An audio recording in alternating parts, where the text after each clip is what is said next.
Good morning. We will make a start. Tēnā koutou katoa, haere mai ke tēnei hui, ki te mana whenua rangatane, he mihi nui, tēnā koutou, tēnā koutou, tēnā koutou katoa. Very good morning and welcome to everyone as we have our Environmental Sustainability Committee meeting of Wednesday, the 21st of September. I'm joined by Natalia in the first instance, and later Sarah, with administrative support, Hannah White Advisory, and David Murphy, our Chief Planning Officer, and note the officers in attendance. Today's meeting is being recorded and will be live streamed on the Council's YouTube channel as well. We should have some health and safety information coming to the screen and would welcome you to reflect on that when it appears. For those of you, here we go, around fire and emergency and health and safety, and I believe we're all staff and council here, so we'll be familiar with that. For those of you who have just recently arrived, we've already had two brief power cuts today, and we hope that that's the duration of them, but we'll see how we go, and we may have reason to pause the meeting should we face further power cuts. Online participants, and we are expecting some, please do keep your cameras on and your microphones off, except for those times when you're speaking. I understand that our technology is working today, so hopefully we'll be able to use those devices both for queuing and for voting. And for those online, please use the hands up function for being in touch. Any amendments, please send through to administrators. And please, if I fail for some reason to introduce you by name before speaking, please do introduce yourself so that those following online are aware of who is speaking when. I believe that's all the introductory matters, and we can go to the order paper. So the first item is around apologies. The committee resolves that the apologies be received from the Mayor Grant Smith for early departure, for Councillors Renee Dingwall for late arrival, Councillor Hoppett late arrival, and the Deputy Mayor Alicia Rutherford early departure, and finally Peter Tarangi. I'll move those. I'll be early departure. Councillor Meehan early departure.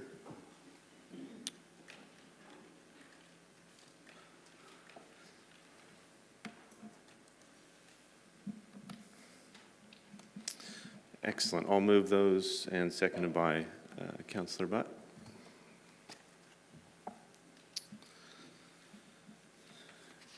Any comments? I'll ask you to vote.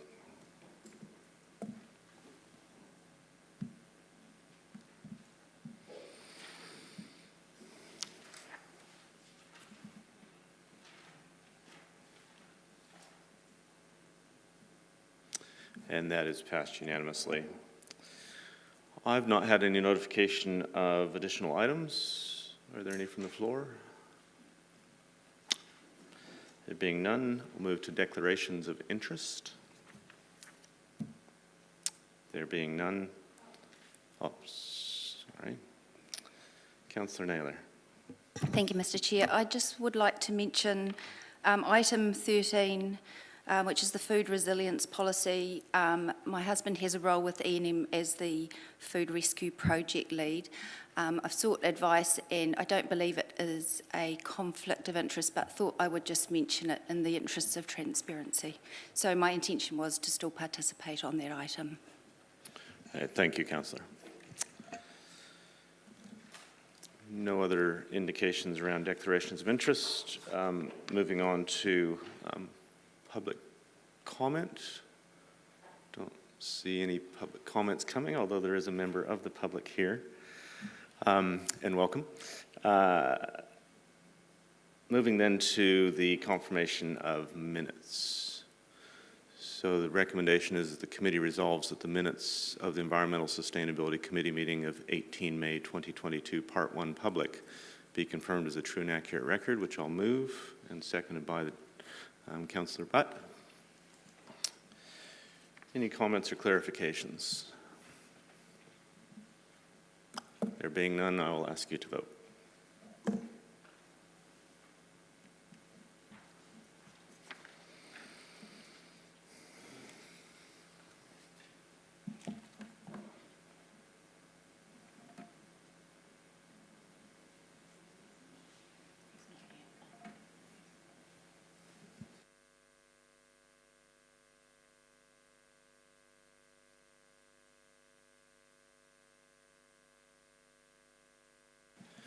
Councillor Dennison, can you just check your vote?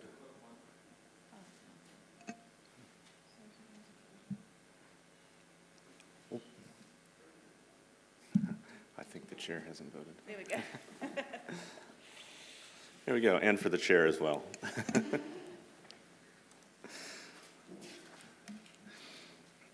And that is unanimous. That moves us to the first of 5 opportunities around emissions and carbon. And the first is the update on the low carbon roadmap, and would ask Adam Jarvis, the Senior Climate Change Advisor, to join us to introduce that. And I believe there's a PowerPoint associated.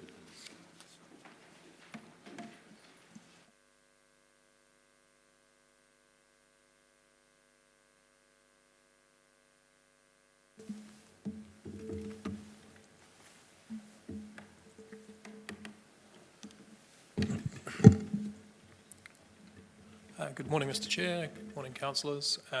So we, as the Chair has indicated, have quite a number of reports today. We've broadly been keeping the information as read. There's a couple of slides that I'll present on this report, which should just give you some context for how this fits in with the following 4. And then happy to take questions. Pointing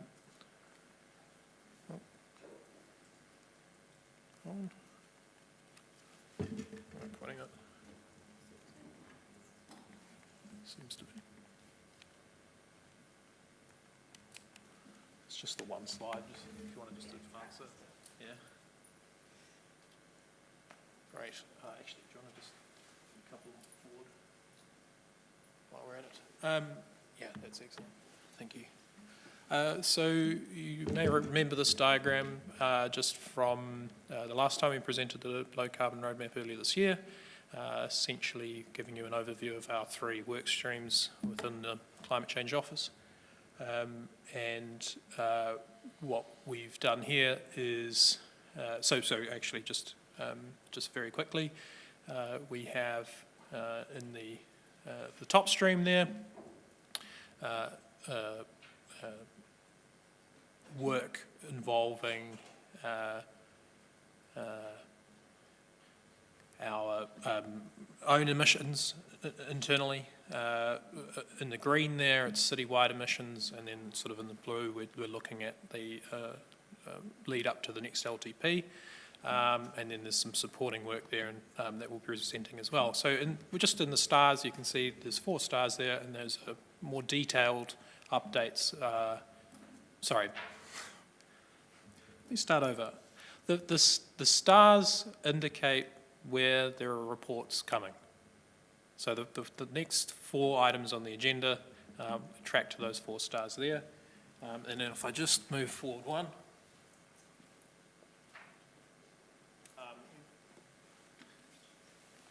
You can see where we're anticipating to be presenting reports to this committee or to its successor early to mid next year as well.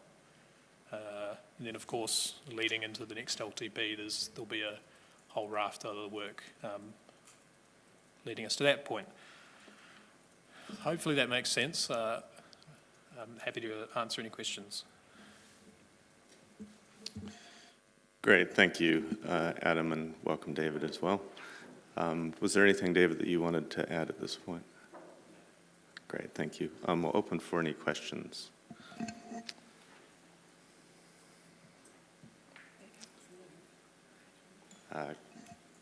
Councillor Findlay. Thank you, Mr. Chair. It's a question I've been asked just this week by a voter of all things. Do we know the percentage of carbon that New Zealand produces in a year compared to the rest of the world? And if so, do we also know the percentage of carbon Palmerston North is responsible for? Is there an answer to that question? Through you, Mr. Chair, so those numbers are exist. They're publicly available. I don't have them to hand, but I'd be happy to share them with you. You'd be sending them to me. I'd appreciate it. Yep, no Thank you. worries. Councillor Butt. Thank you, Mr. Chair, and thank you both for the report.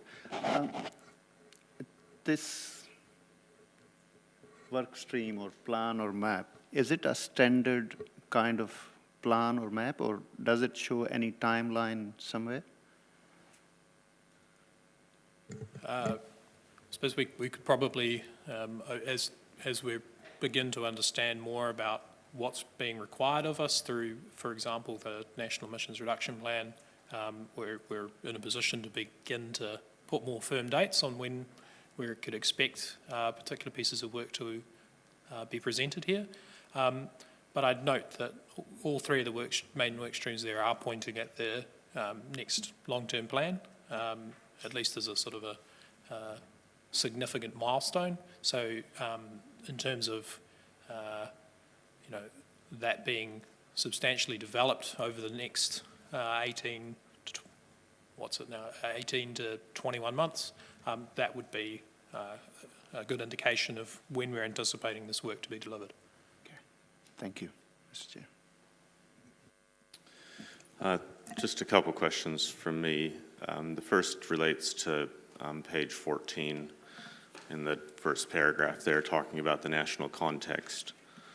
And you have a statement into that paragraph that says that there may be a requirement for council to adjust or in some cases rethink existing policy or strategy. Just wondered if you have any specific examples where you would like to highlight for us. Sure. I guess that's probably a question best answered in the following agenda item. The National Emissions Reduction Plan is a fairly weighty document presented or published recently by central government, and there's both strong and indicative indications that there are significant changes going to be required for council. We enumerate some of them in the following agenda items. I can walk you through them now. That's all right. I was just wanting to clarify what that was referring to, and So generally speaking, the NERP, as you'll, I hope you won't mind if I just refer it to that rather than saying National Emissions Reduction Plan henceforth. The NERP essentially has actions and requirements for us across all of what council does. And so the transport space, there's indications there that the way in which we, for example, apply for or develop business cases together with Waka Kotahi is going to change. Our waste management and minimisation operations are going to need to change. There's some initial work we've been doing with that team to understand that. So everywhere there are emissions, thinking about our citywide emissions inventory that was presented to this committee in May, everywhere that we have emissions, there's indication from central government that there are significant changes that will be made. Thank you. My second question is on page 15 under the long-term plan project development. You make reference there to working on whole-of-life costs and climate impacts. Can you just shed a little bit of light for us on the amount of effort that is required to generate that information and how well we're set up from an organizational capacity point of view to actually undertake that work?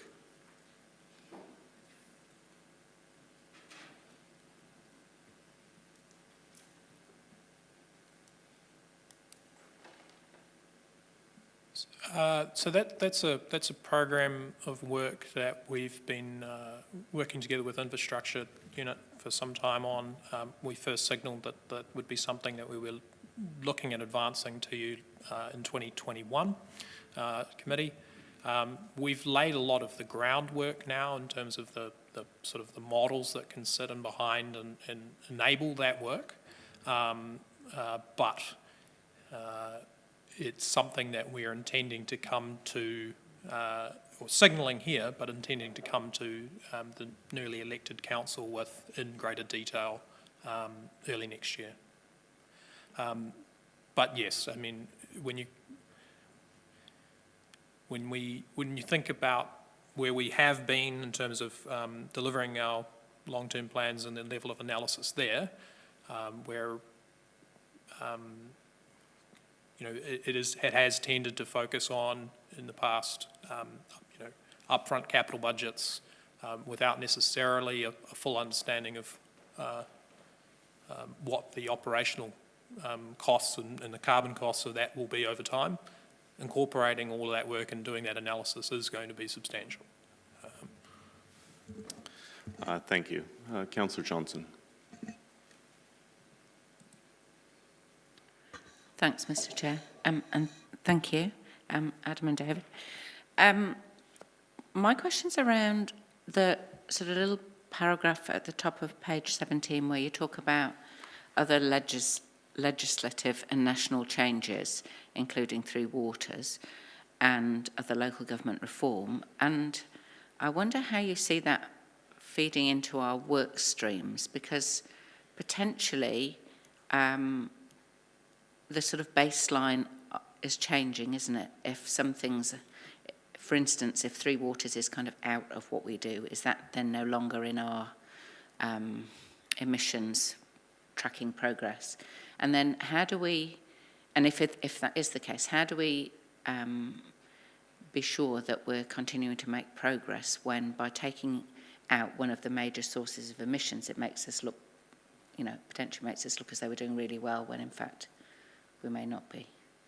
Sure. So there's a few answers, or I would give to that. Firstly, I guess our inventories have always been using the methodology of, that is to say our organisational inventory, leaving aside the citywide for now.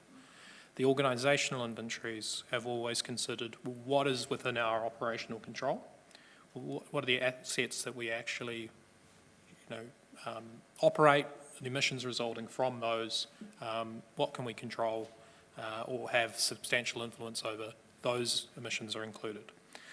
So for as long as they continue to be in our operational control, we'll be continuing to include them in our inventories. So, and until Three Waters comes into effect, we'll continue to have operational control and the ability to influence those emissions.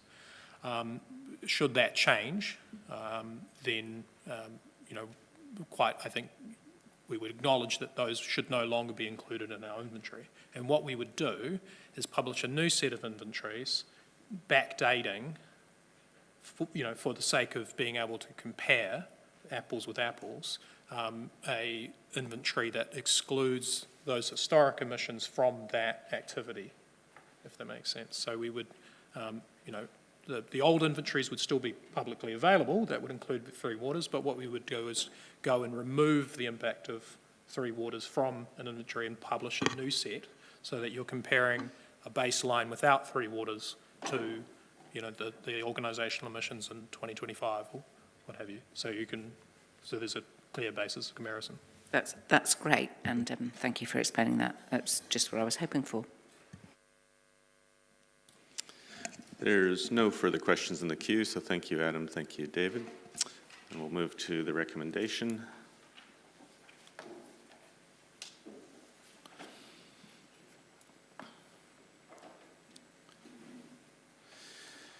A recommendation that the committee resolves to receive the memorandum titled PNCC Low Carbon Roadmap and the attachment titled PNCC Low Carbon Roadmap Workflow Diagram for information, which I'll move, and Councillor Butt will second, and open it up for any comment.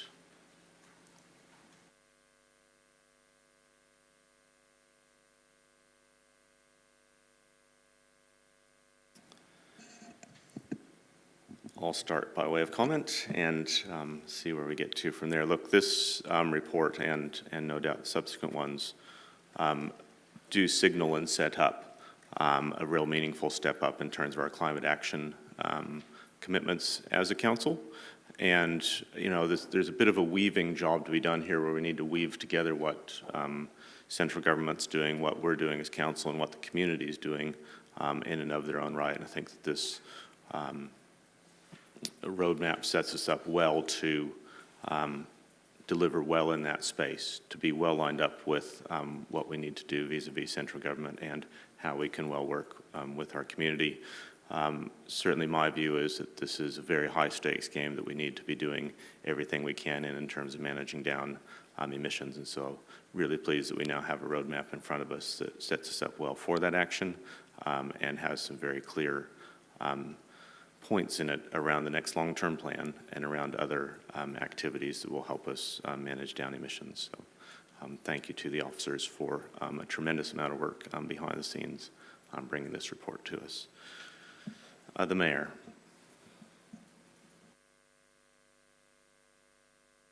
Thank you, Mr. Chair. Sorry I was a little late joining you. We went to the Climate and Business Conference in Auckland on Monday and yesterday, and Councillor Butt and Councillor Naylor attended. It was a pity you weren't all there because it was a very, very informative conference, and this is timely to start to discuss some of this stuff. What was evident there, though, was everybody does need to be lined up, and at present, not everybody is. I think the government, and indeed governments around the world, it showed me that there's been a lot of work going on overseas as well. I think we're relatively well placed, as you say, Mr. Chair, around what the city and a bit of a roadmap to navigate us through. But it will need to go uphill slightly, or even more than slightly, as we progress down the next LTP. But one big thing that came through from the conference is we need to line everybody up. So it's talking to our wider community, but also business. It's evident that some big businesses online with this, but small to medium businesses have no idea.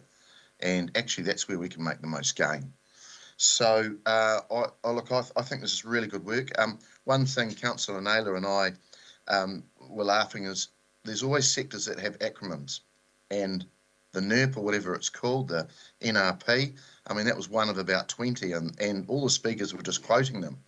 And so in the end, we started Googling them all and writing them all down so we knew what they were talking about.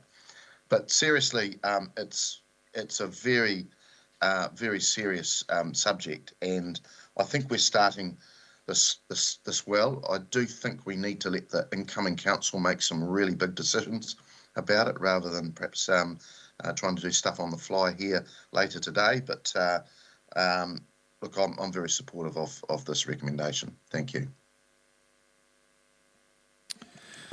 Thank you. There being no further comments, we'll ask for a vote.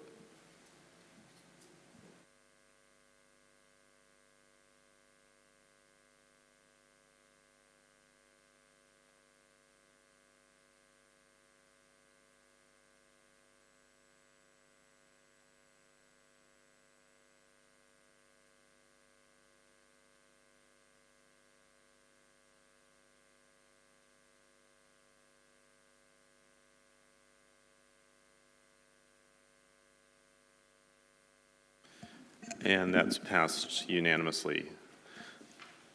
Moving then to item 7, the National Emissions Reduction Plan Summary, and would invite Adam Jarvis to present and introduce that item as well.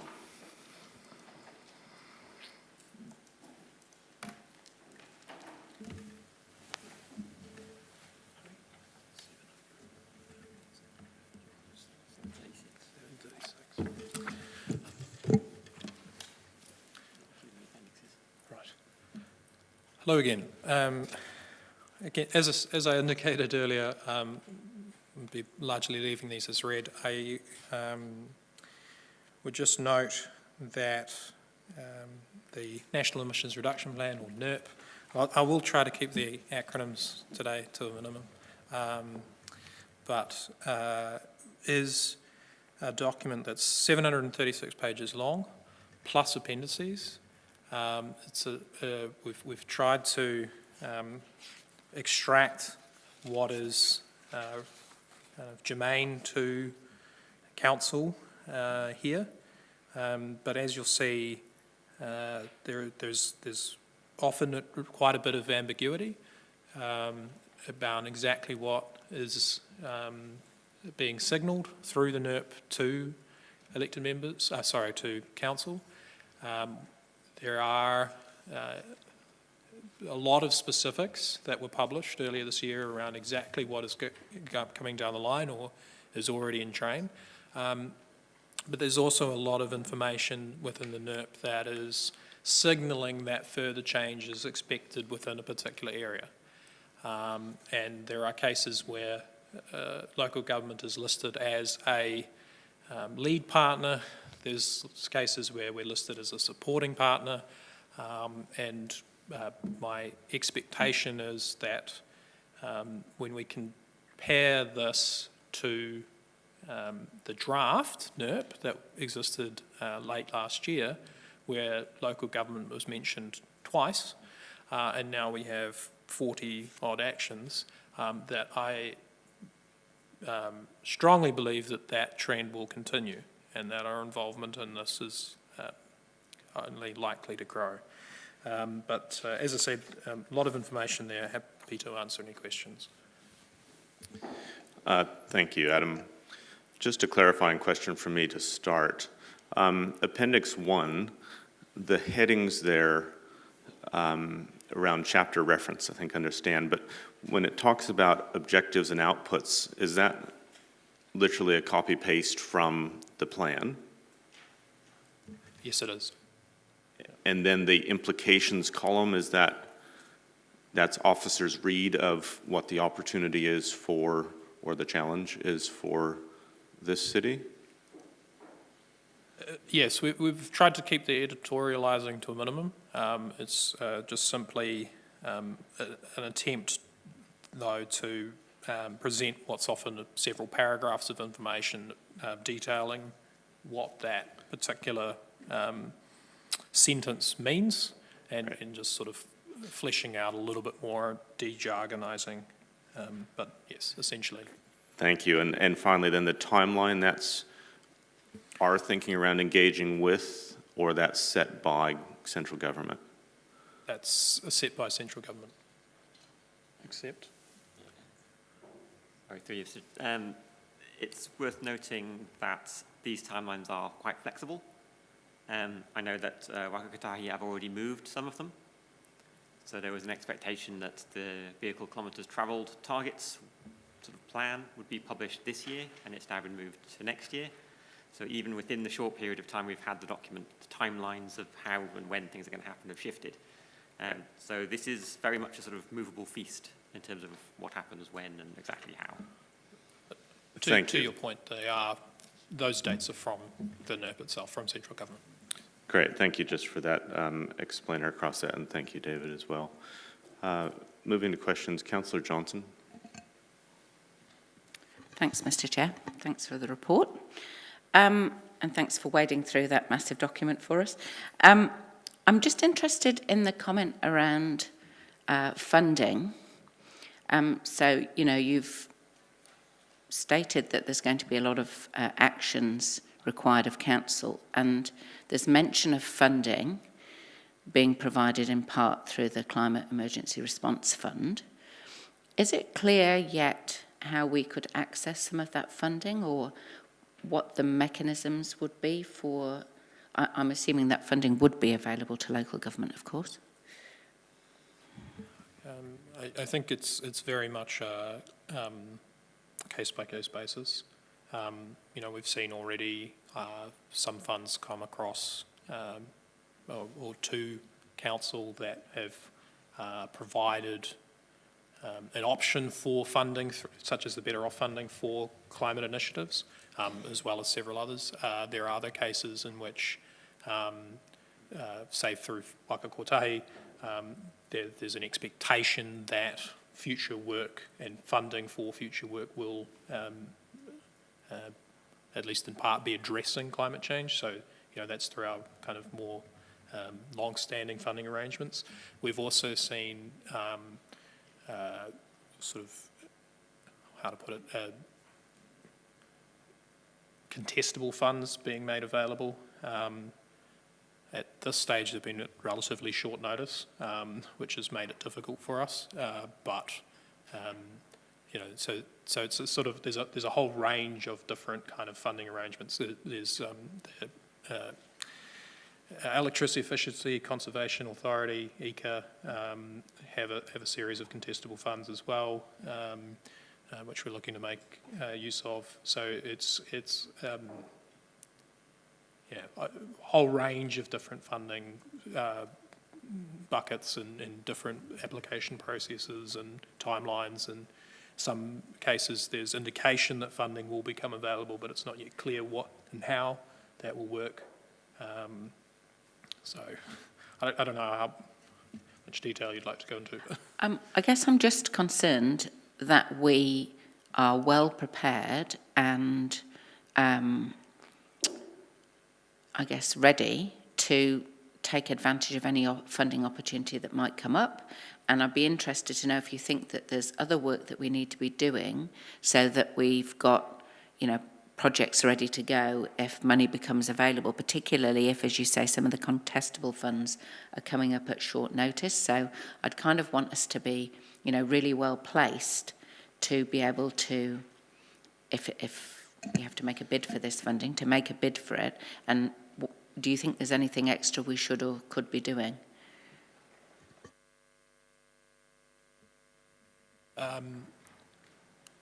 So I think excellent question, Councillor. Something that we're certainly looking at, and I think officers are broadly in agreement with what you've kind of outlined there in terms of the need to, given the relatively short timeframes that we're often presented with, get ahead of the game as much as we can, and to have, as sort of shovel-ready projects or projects that are sort of able to be, that have already been fleshed out and scoped and sort of socialised, that can be submitted. I guess the corollary to that, though, is that is a huge amount of work to be not just planning for, known future projects, but to be planning for potential future projects. We're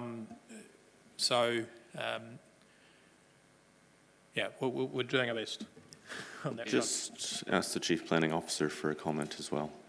Yeah, I think we do need to appreciate we've got a specialist team within the finance unit who are dedicated there to apply for external funding opportunities.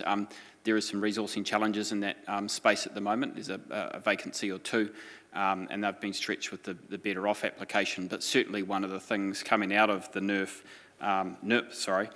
will be for Adam and David to connect in with that team that is specialised in seeking those applications to make sure we're aware of the opportunities that are emerging. And as Adam said, at the moment there are a lot of funding opportunities. We had another transport one recently that's emerged. They do appear to come up quickly with short notice, but I think that idea of getting a forward program of projects that we can have ready with a climate lens to them, bearing in mind there's $4.5 billion, is a good suggestion, Councillor. Yeah, that's what I was thinking. If you'll allow me a follow-up, Mr. Chair.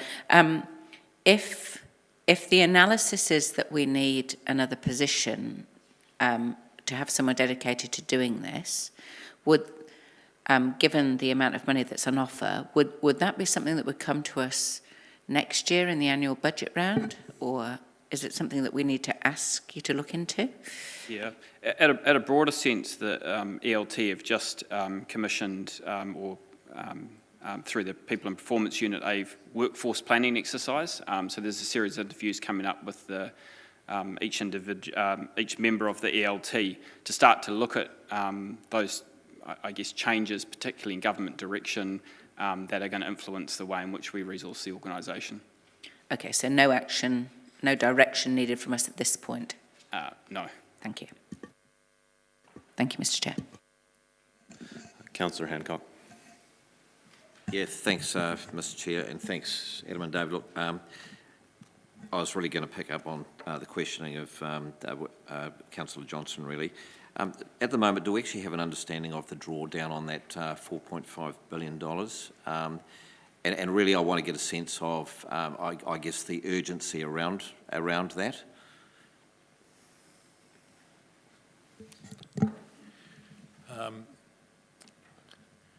Through you, Mr. Chair, I confess we don't have a great degree of understanding about that. It is relatively recent fund that's been, and I haven't been tracking how that's been progressing nationally.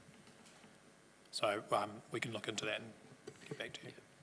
Just to clarify, my understanding it's not a situation where the government has made $4.5 billion immediately available for applications as of next week or anything like that. I think it's likely to be, as Adam has said, a series of funding envelopes that are made available over a period of time to support a range of climate-related projects. So I think the nature of this conversation indicates we've got some more work to do to better understand what those opportunities are that are coming up and connecting with our specialist team that are applying for those funds.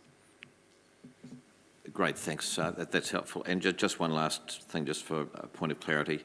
The Better Off funding is separate to the $4.5 billion climate emergency funding. Can I just make sure that we've got that clear? That's my understanding, yes. Thanks, David. Thanks, Mr. Chair. Yep. Councillor Naylor. Thank you, Mr. Chair, and thank you both. My question actually was quite similar to what has already been asked in terms of that $4.5 billion fund. Just wanting to understand what the process is to access that, but I think you've kind of covered that. But in addition to that, the list of funding opportunities that are on page 32, do we have an understanding of the process to access those funds? And in addition to that, in what way will that work be given focus, and in what way will that be reported to Council in terms of our progress with accessing funding for some of this work? Sure. So as it was, just to clarify something I guess I said earlier, some of these funds exist already. I mean, most notably the National Land Transport Fund is, since well before my time.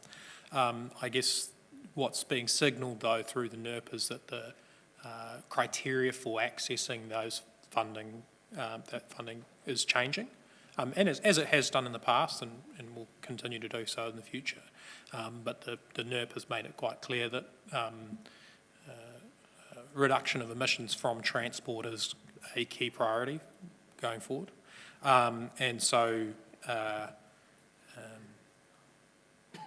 it's, I suppose, these funding opportunities are not kind of standalone funds, all standalone funds that are sort of, purely climate related that we have, now have access to that we didn't before. It's just I guess, trying to give you a fullness of the picture of, there are some new funds being created. We're working through understanding how it is that we need to go about, accessing those.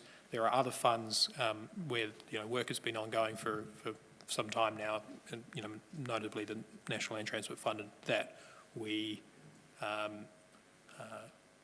are just needing to respond to and adjust perhaps our work program to give effect to that central government direction. Thank you. And just going back to the page 25, the third one down, the Climate Emergency Response Fund, the 4.5. Do we have any understanding at this point of whether there is any allocation in a region, like in a location way? Like, is it evenly distributed throughout the country, or is it just about who gets applications in first? Do we have any understanding about how that's distributed across the country? Sorry, I missed it. Sorry, the third one down, the same one that Councillor Johnson was referring to, the $4.5 billion Climate Emergency Response Fund. The timeline on that just says ongoing. So it would be good to have an understanding. Do we have any understanding of how it's allocated in terms of across the country? I think you Yeah, said on no. a case-by-case basis, but is it first in, first served, or is it allocated across the country in an equitable way, or how can we expect that our share will land with us, or will it depend on the application process and how good our application is? Yeah, I would say in the first instance, there's no indication that I've seen that 4.5 is allocated on a, say, per capita basis or what have you, like the Better Off funding was. It's not earmarked. There isn't a portion of that that's earmarked for us.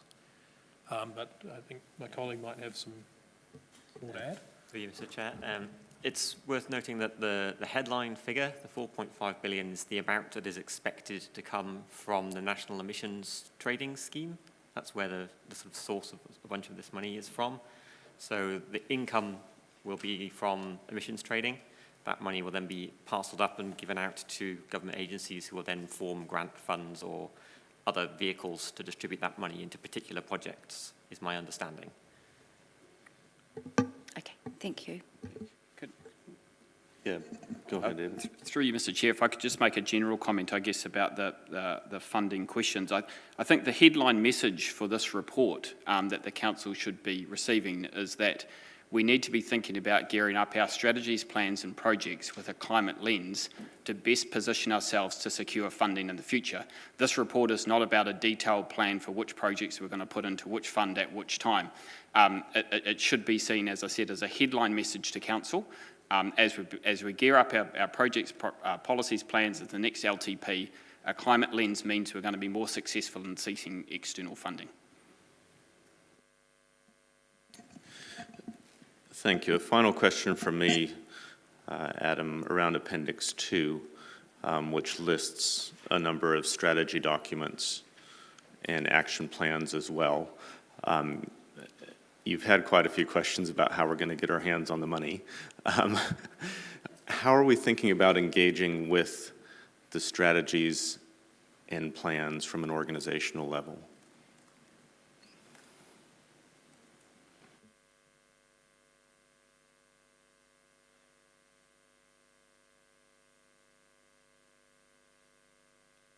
So, you know, as I indicated before, you know, the NERP itself is 700 plus pages and change. We did our best to sort of engage with that process as the drafts were coming through, but within that 736 pages, there's constant reference to things that will be done and strategies that will change. You know, and giving perhaps some flavour as to the nature of that change, but with the details still to be determined. So, obviously, a very significant tranche of subsidiary or follow-on work that central government is signalling that it's going to be undertaking, and we would be looking to engage with that process under the same sort of using the same kind of heuristics that we would with any other central government process in the past. So where there are strategic changes that are coming to us, hopefully as much as possible, not always guaranteed, but where, say, for example, MFE is releasing a consultation document, we'll be obviously reading through all of those. And where we feel that council has a particular interest in that and some constructive change that we believe we would like to see in terms of achieving our strategic outcomes, then we'll be looking to engage with those more strongly than, say, other documents that don't necessarily that don't necessarily involve us or that are already aligned or what have you. So there's this, I guess what I'm trying to signal here is that there's going to need to be some degree of triaging work likely in terms of how deeply we engage with these different work, which is, as you see from the dates, you know, my colleague's comment regarding how those have changed notwithstanding, all of this work is coming in very short order by the standards of central government generally, should we say. So hopefully I've Thank you. rambled a bit there. But If I could perhaps go to the Chief Planning Officer, I guess you had some commentary earlier before about how we're engaging from the investment side of it and organizational capacity there. I'd be interested around organizational capacity from the strategic and action planning side of the coin. Yeah, thank you, Mr. Chair. So we do have an advocacy function within the council, sits within the Chief Executive's unit, with technical support from the various units across the organisation. Again, as Adam said, there has to be a degree of triaging to that, but there also needs to be some forward planning about what we're going to prioritise in terms of the best bang for our buck, in terms of the resources we do have to engage in these types of processes. So you'll all be aware with the amount of, I guess, reform going on that, we do need to really think hard about where we put our energy. But given the funding envelopes that are potentially available through that climate projects, that climate funding, that's going to need to be near the top of the priority list, I suspect, given the directions and signals we're seeing from the government. But in short, the advocacy is stretched given the amount of reform that's going on, but we need to think about the priorities in climate, from my perspective, given those directions, needs to be near the top of those priorities. Thank you. There's no further questions, so thank you, Adam, and thank you, David. Move to the recommendation, which is that the committee resolves to receive the memorandum titled National Emissions Reduction Plan Summary and the attachments titled Summary Table of NERP Actions and Implications and Affected Strategy Documents, Plans, and Funding Opportunities for information, which I'll move. Councillor Butt has seconded. And we'll go to comments. Firstly, Councillor Naylor. Thank you. Look, this is a really good report. I think, as has been teased out through the questions, and as Councillor Butt and the Mayor and myself it was made very clear in the conference over the past few days that there is going to need to be a very significant level of investment into this space in the near future. And so I was really pleased that this paper did have a good amount of information about external funding for that, because it's clear that the level of investment that will be required would not be affordable simply by our ratepayers. So I think it is important, and I think we've had that assurance from officers that there is a good level of focus on being sure that we're well equipped to be ready to access any of that external funding, and I look forward to further updates on that. Thank you. Councillor Johnson. Yes, thank you.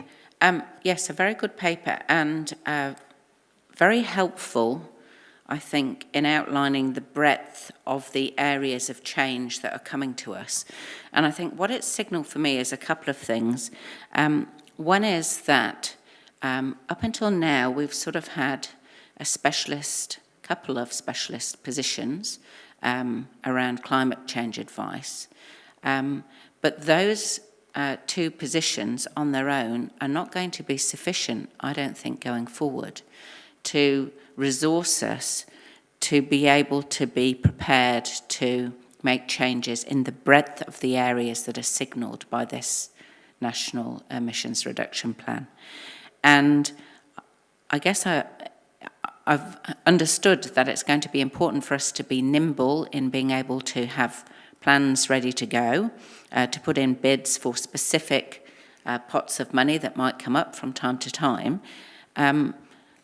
But in order to do that, there's going to be a significant amount of work that has to go in, ahead of that, to be in a position to be able to be successful with these bids. And we've seen with other sums of money that have come from government that they come at short notice, they come with, significant criteria that have to be met.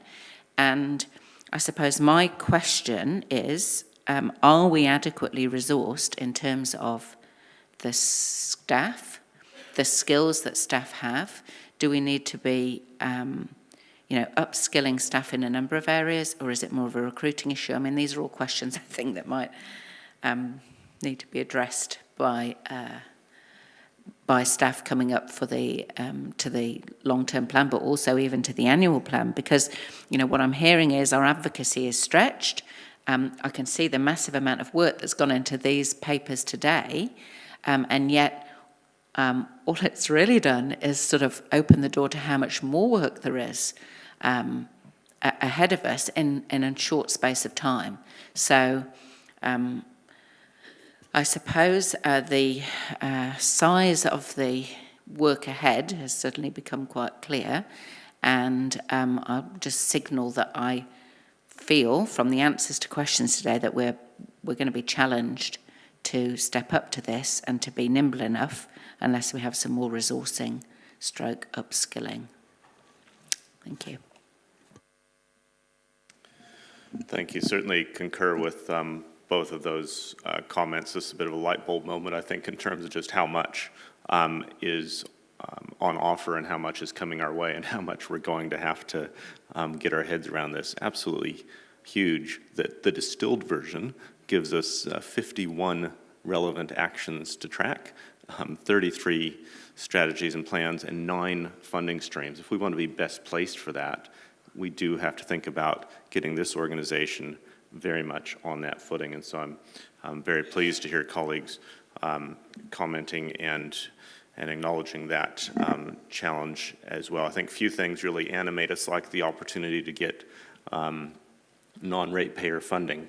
And when there's a number in a report and it ends with $1 billion, that tends to doubly animate us, and I think with good reason. There is going to be huge challenges and pressures coming on as we respond to climate action, and some communities will need to be ensuring that they're well placed to make the argument that $4.5 billion is not going to come to anyone on a plate. We're going to need to make sure that we have very good rationale. There's going to be other communities dealing with managed retreat, other communities dealing with fortifying their coastlines and those sort of things. We as an inland community need to make sure that we understand the challenges and opportunities in front of us and make the best of this work that's in front of us. It's fantastic to see central government finally coming out with a very comprehensive but also a big challenge for communities in terms of the plan and the position that we take as we seek to get the best from that. Absolutely concur with colleagues' comments around making sure that we are on the front foot in this space so that we can get the best from it. With that, we'll ask for a vote.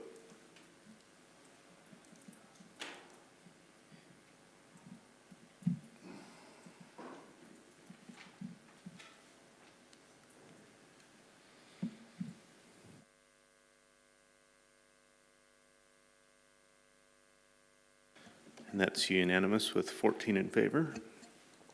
Excuse me. Moving to item 8, which is the City Council Organizational Emissions Inventory 2021.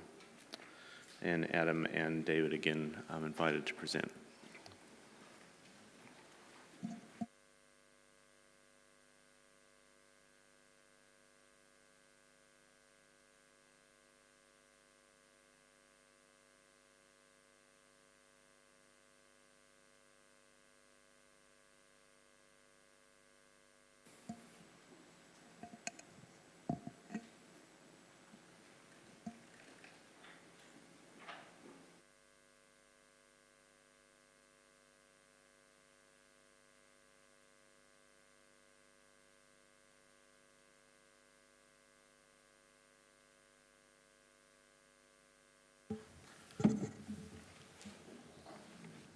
So we just have a few quick slides here, just extracting some of the information from the report so that we can just contextualise what is, acknowledge a very long and weighty set of facts and figures. So we have here just an extraction of the data you'll see on page 35. So this is excluding landfill emissions, as you'll recall from previous emissions, the Awapuni landfill continues to dominate our emissions as an organisation. However, as a result of accepting the entire city's waste for many decades, what we have there is best practice in terms of capturing landfill gas, utilising it at the wastewater treatment plant. So there's sort of little to be done there except for continued maintenance. So what remains, and what you're seeing here on the slide, is the where there is still significant gains to be made. Just have the next slide. So this is just breaking that same information down. I know there's a lot of text there, but breaking the information down from the report into a single pie chart, just so you can see, and again, this is non-landfill emissions, just in context of what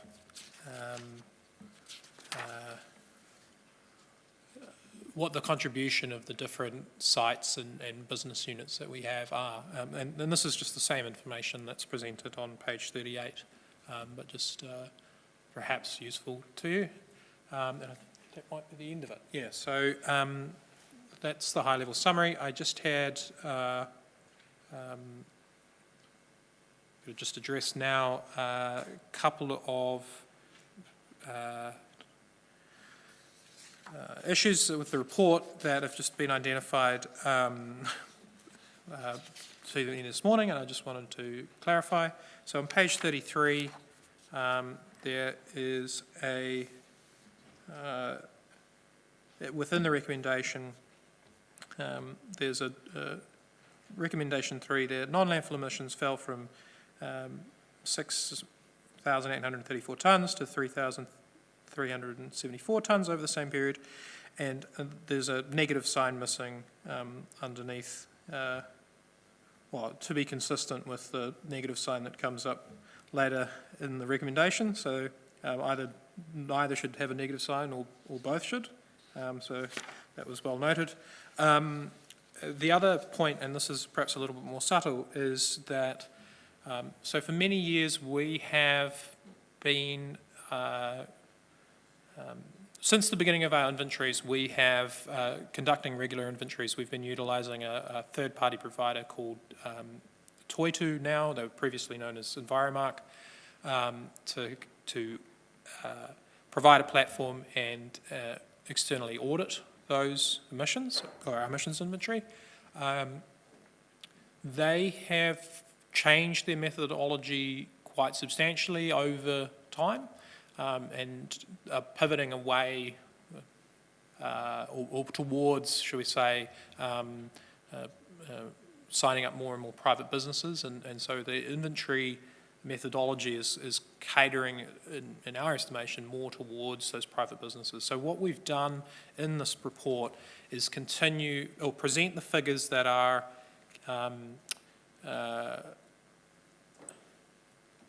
comparable with the methodologies that we had in the past. So this year, it's been a requirement in the report to include transmission and distribution losses, so PowerCo's lines transmissions as our own. But in order to not create a discontinuity where we're suddenly including them this year but we didn't last year, in the headline figures of our report, we have excluded those emissions. So there's a slight discrepancy between what you'll see in the headline figures of the report and if you dive into the detail of the attachment 1. And it's approximately 300 tonnes or so. No, 200 tonnes of carbon or so. So,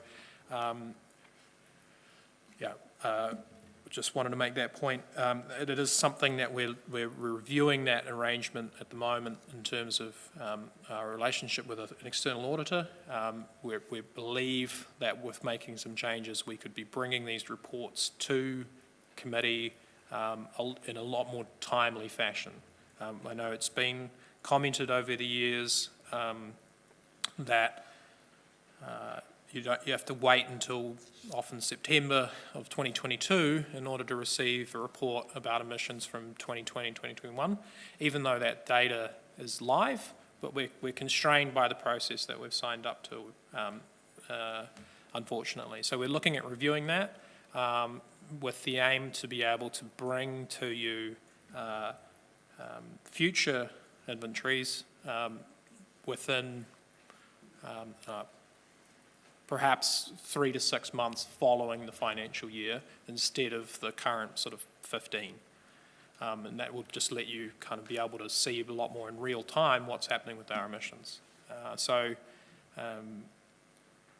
With that, I'm happy to take any questions. Thank you, Adam. Councillor Johnson. Thanks, Mr. Chair, and thanks for the report. My question's around the comments in next steps around the low carbon fund on page 39. So my read of your comment is that there's a lot riding on the low carbon fund in terms of we're relying on that to produce continuing reductions in emissions for us. Is that fair?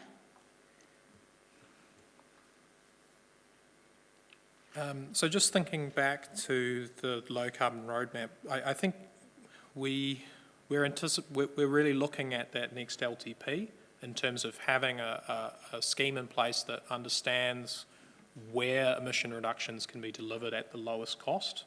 As you'll see in the low carbon fund summary in the next item, in many cases we're able to reduce carbon at negative cost in the sense that we're saving money and saving carbon as a side benefit. The low carbon fund is, for now, it would be fair to say, one of our primary mechanisms for reducing emissions, but we're really at this stage looking at the next LTP and the way that those programs are designed and prioritised. Okay. Is it adequate in size for us to be able to continue to reduce our non-landfill emissions?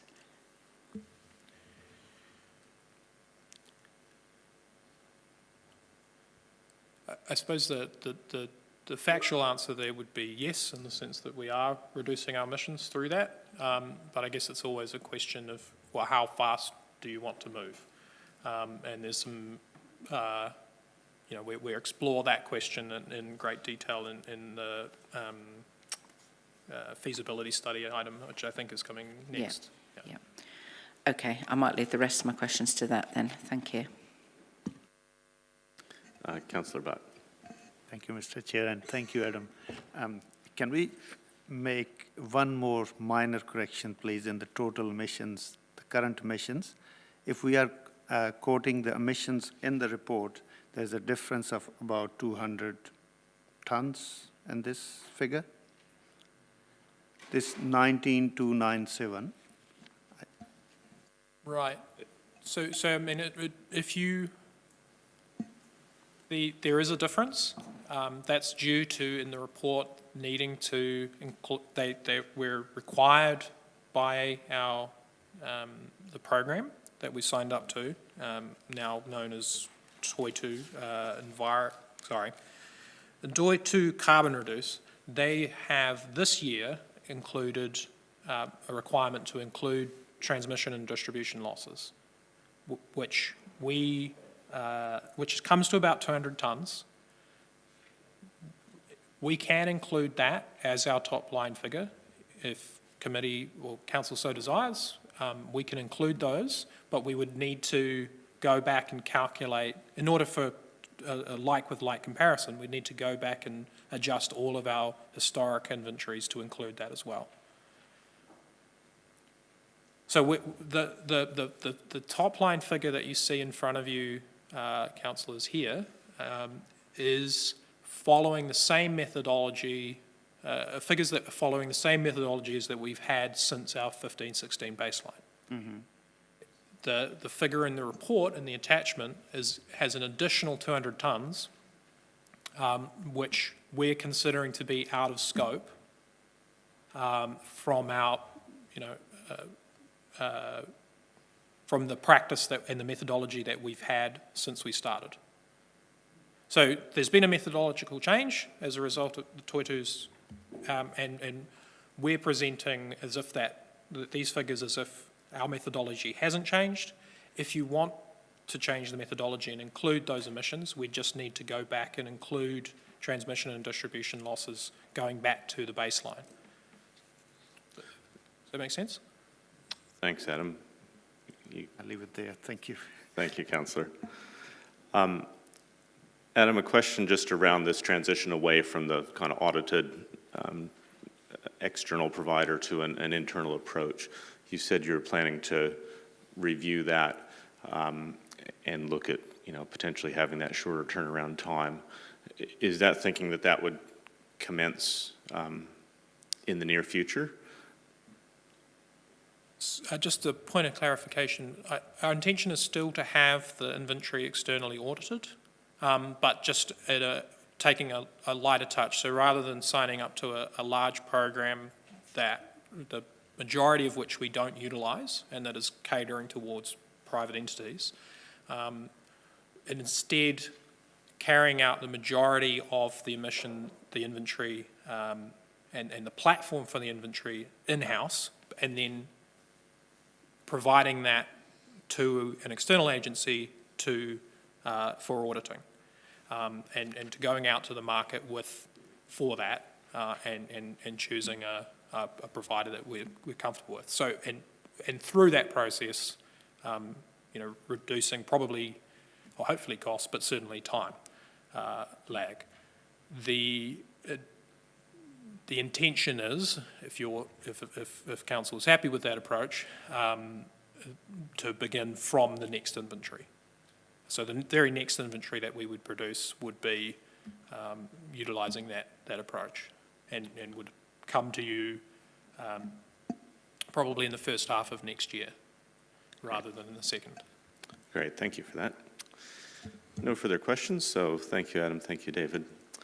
We'll move to the recommendation that the committee resolves to note that the results of the PNCC Organizational Emissions Inventory 2020-21, excluding transmission and distribution losses, are PNCC emissions have fallen from 26,444 tons CO2 equivalent in 15-16 to 19,297 tons CO2 equivalent in 2020-21, a 27% reduction. And non-landfill related emissions fell from 6,834 tons CO2 equivalent to 5,374 tons CO2 equivalent over the same period, a 21.4% reduction overall and a 5.9% reduction from the previous 2019-2020 period. I'm happy to move that. Look for a seconder. Councillor Johnson, thank you. And open it up for comment. Councillor Johnson. Yeah, thank you. Well, I'm very pleased to see that there's continued reductions in emissions. That's the first thing. And secondly, I think the idea of separating off the organisational emissions from the landfill emissions is helpful, because it enables us to put focus on the areas that we can do something about. However, I think we were warned last year that we had sort of harvested the low-hanging fruit, and that going forward it will be a bit harder to get continued improvement at that level. We have continued to get reductions, but it has been as a result of putting in the low carbon fund, and I guess I'm sort of preempting the next report, but I feel that if we want to continue to reduce our own emissions, we're going to need to put more of a focus, i.e. more of a resource, into doing it, because it's not going to happen if we carry on with the same level of resourcing and the same level of effort, I suppose. So I think, when we're looking at the different scenarios in the next report, we should remember that although our emissions have reduced, that the graph is kind of levelling off now in terms of reduction. And if we want to get sustained reduction in emissions, we're going to have to do a lot more than we've done up till now. Thanks. Thank you, Councillor. Yeah, this report does have some good news in it, but it's like reading the paper from 2 years ago. So, certainly support any moves that officers can make to get this onto a more timely footing, because we are naturally in our minds, as Councillor Johnson has alluded to, starting to connect between how much we're investing and how much we're actually seeing. And we want to make sure that we can have that feedback loop nice and tight so that we can understand if we're making investment decisions, are we actually getting the impact and the improvement that we wanted to see? But yes, this report is an overall good news. Now, obviously, a year that was quite COVID affected, so we don't quite know how those levels play out under a more business as usual type year. But good to see that we are making, albeit only incremental gains relative to what we made earlier on when we were swapping out into LED streetlights, but good to see that there are still incremental gains there, and good to have a breakdown of where the sources are and where we can think about investing in the future. So I want to thank officers. I know it's a fair bit of work to get through the inventory process and the auditing of it, and certainly appreciate the work that is done there, and appreciate your willingness to look at ways to get that information to us in a more timely manner. We'll ask for a vote. Thank you.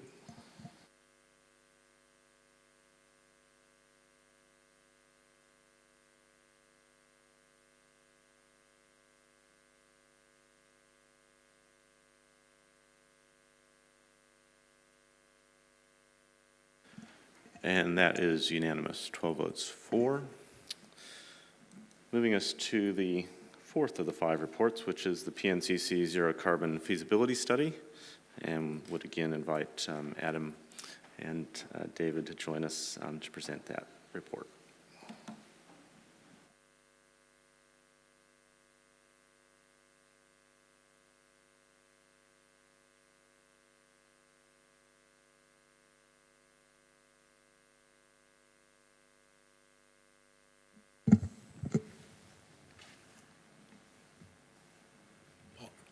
Sorry, just apologies. I'll just bring up the model as well. Or I might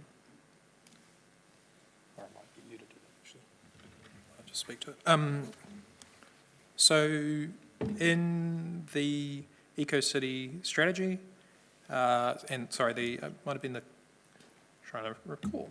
It was either the EcoCity strategy or the climate change plan, in one way or another. In the strategic direction, there's a mandate for Council to deliver a PNCC zero carbon feasibility study. This is it. We have we've basically taken our emissions inventory, broken that down by business unit, by emission source, and examined each one of those things individually. This is, just to be clear, still a desktop exercise. There is significant uncertainty within the report. For example, looking at the graph on sorry, actually, before I get to that, looking at page 114, what we've done is we've looked at 4 different scenarios. One is sort of a business as usual approach. 2 is an expectation that we could achieve these with a building on scenario 1, but delivering projects that we could reasonably expect over time to reduce carbon at a neutral cost. So that's, an upfront capital investment typically, but with operational savings over time equal to or in excess of our cost of capital. Scenario 3 is essentially the same approach, but utilising a $85 per tonne, so we'd be willing to pay per tonne reduced. And then with scenario 4, this is sort of a all guns blazing, theoretically possible, potentially approach, just to give you sort of the bound of the decision space, I suppose. Within that, there is considerable uncertainty, and just to be clear, this was very much a desktop exercise where we, for example, looking at solar generation, there was some work looked at what had been achieved nationally. We looked at our building footprints and made estimates there, but we didn't go down to the detail of, well, are these particular roofs actually suitable structurally in order to, carry that additional load of the solar panels. So, this is still very much at a sort of a theoretical standpoint. Unfortunately, but so there is uncertainty there. Was there anything else you'd like to mention? No. Okay. What we then looked at is for each of those scenarios, assuming a constant annual planting rate of native trees, what would it take in order to offset the residual emissions to a presumed 2050 carbon neutrality? So that's the target that's been set nationally. So we've yet to set a different target for council. So we've assumed that would be our target date as well. And you can see there in table 3 on page 115 our estimates for what would be required in order to offset residual emissions. So hopefully that gives you a bit more understanding of what the decision space looks like now and could look like in the future. But as we indicate in the next steps there, there's a lot of work to be done in terms of actually clarifying the sort of high-level understanding into something that could actually be presented as a series of programs, for example. And so there's work ongoing with infrastructure unit to understand what where the actual potential lies rather than the theoretical one. But with that, happy to take questions. Thank you, Adam. Councillor Butt. Thank you, Mr. Chair, and thank you, Adam. Just one short question. On page 115, table 3, it shows annual planting in hectares and total trees. Is it total trees per hectares? Its figure is not clear. Yeah, acknowledge that, Councillor, that could have been clearer. Essentially, that figure in the third column, total trees, is the total hectareage of plantings by 2050. And scenario 1, if we followed scenario 1, we're estimating that we would require 947 hectares of native plantings in order to offset an annual emissions, planted at a rate of 31 hectares per year. So possibly could have been clearer by calling it something like total new forest or something like that. But yeah, so that's not a per hectare figure. Okay, thank you. Councillor Johnson. Thank you. I think there might be a typo just on page 111 in the first paragraph where it says PNCC's own eco-city target of a 30% reduction in citywide emissions by 2021. It should be 2031, shouldn't it, presumably? Yes, the 2021 eco-city target is a 30% reduction by 2031, yes. Yeah, 2031. Absolutely a typo. Okay, thank you, just checking. And then the other question is just around, I guess, do we have any idea of the costs of any of these scenarios?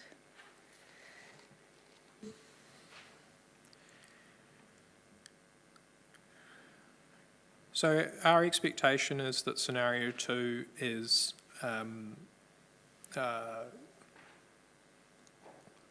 mildly cost negative in terms of, you know, as I talked about earlier, you know, sort of the net present cost of those initiatives. And by extension, then scenario 1 would be more costly. There would be less of an emphasis on capital and more of an emphasis on, so this is, you know, not transitioning to more energy efficient things in effect. Scenario 3 is taking at the, you know, we hesitate to be precise because we're talking about 30 plus years in the future, where the error bars on costs become quite substantial. So the best we could do is sort of based on our understanding today of the costs of vehicles, the costs of solar, the cost of insulation and what have you. You know, so we've got a feeling there that, you know, that there is yeah. All I'll say is that scenario 4, the costs are likely to be exorbitant. Right. We're talking there, it's really just to give you a feel. We're talking about implementing, you know, technologies that are still very much in their proving stages. You know, converting all of the electric fleet to, the heavy fleet to hydrogen tomorrow, that kind of thing. You know, in many cases, those technologies are still developing. They're, you know, the market for those technologies is still developing. So, you know, we wouldn't anticipate that that's necessarily a trajectory that should be followed. But just to give you a sense of the bounds. So, if we did everything we could, that's what that would look like. And what about scenario 3? Do you have a I'd hesitate to put any specific numbers on together, but it'd be a net cost rather than a net saving. So you're Yes. predicting a net saving for scenario 2, effectively. yes, But for scenario 3, you think it'll be a net cost? yes, Okay. by definition in respect, but hesitating just because the scale of how far we're projecting into the future to make definite costs at this stage. The reason I'm hesitating is we could probably come back to you with some information on that, but it would be at best a guess. Yeah, no, I'm not really looking for figures, but I was trying to get an idea of whether or not there would be a saving or a cost, and if the cost would be exorbitant or not. So I think Right. that's helpful. So if you look, we're projecting in scenario 3 a $85 per tonne, so willing to pay up to that cost per tonne saved. So if you look at the annual reduction between 2 and 3, that should give you a bit of a sense of the cost there. But you'd have to sum that across the difference between 2 and 3. And that would be the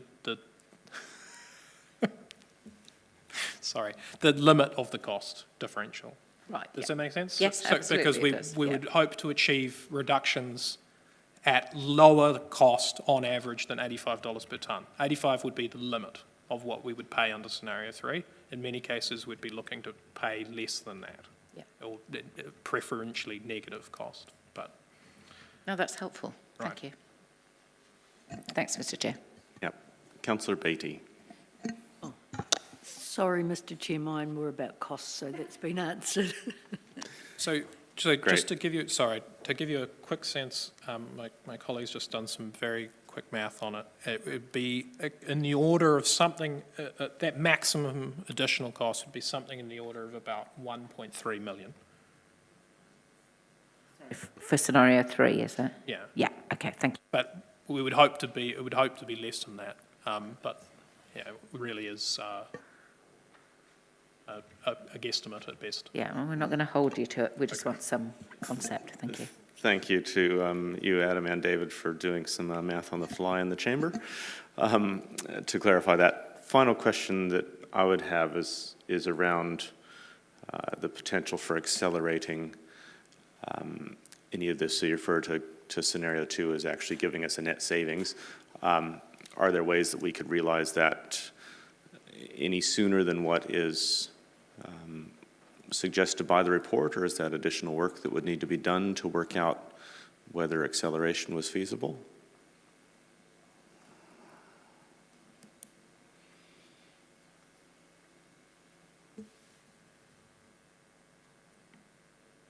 I think that would be a fair comment. Yeah, drawing on what I was talking about earlier in terms of this very much being a desktop exercise, there's still a lot of detail that needs to be worked through in terms of verifying that like I talked about, the roof on Arena 3 can actually has sufficient structural capacity to hold solar that we would otherwise that we're otherwise believing would be able to be delivered at negative cost.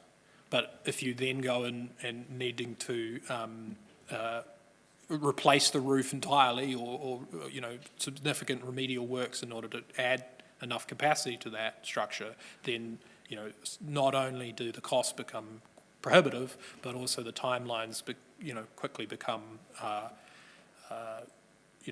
significantly longer. Instead of something that might take, be able to be achieved within a single financial year, suddenly it's something that might take multiple financial years. You do the structure first, you're aligning that with some work where there's renewals required anyway, and then only after that fact going and deploying solar. So this is our sort of our best guess of what should be able to be achieved given historic kind of delivery and so forth. So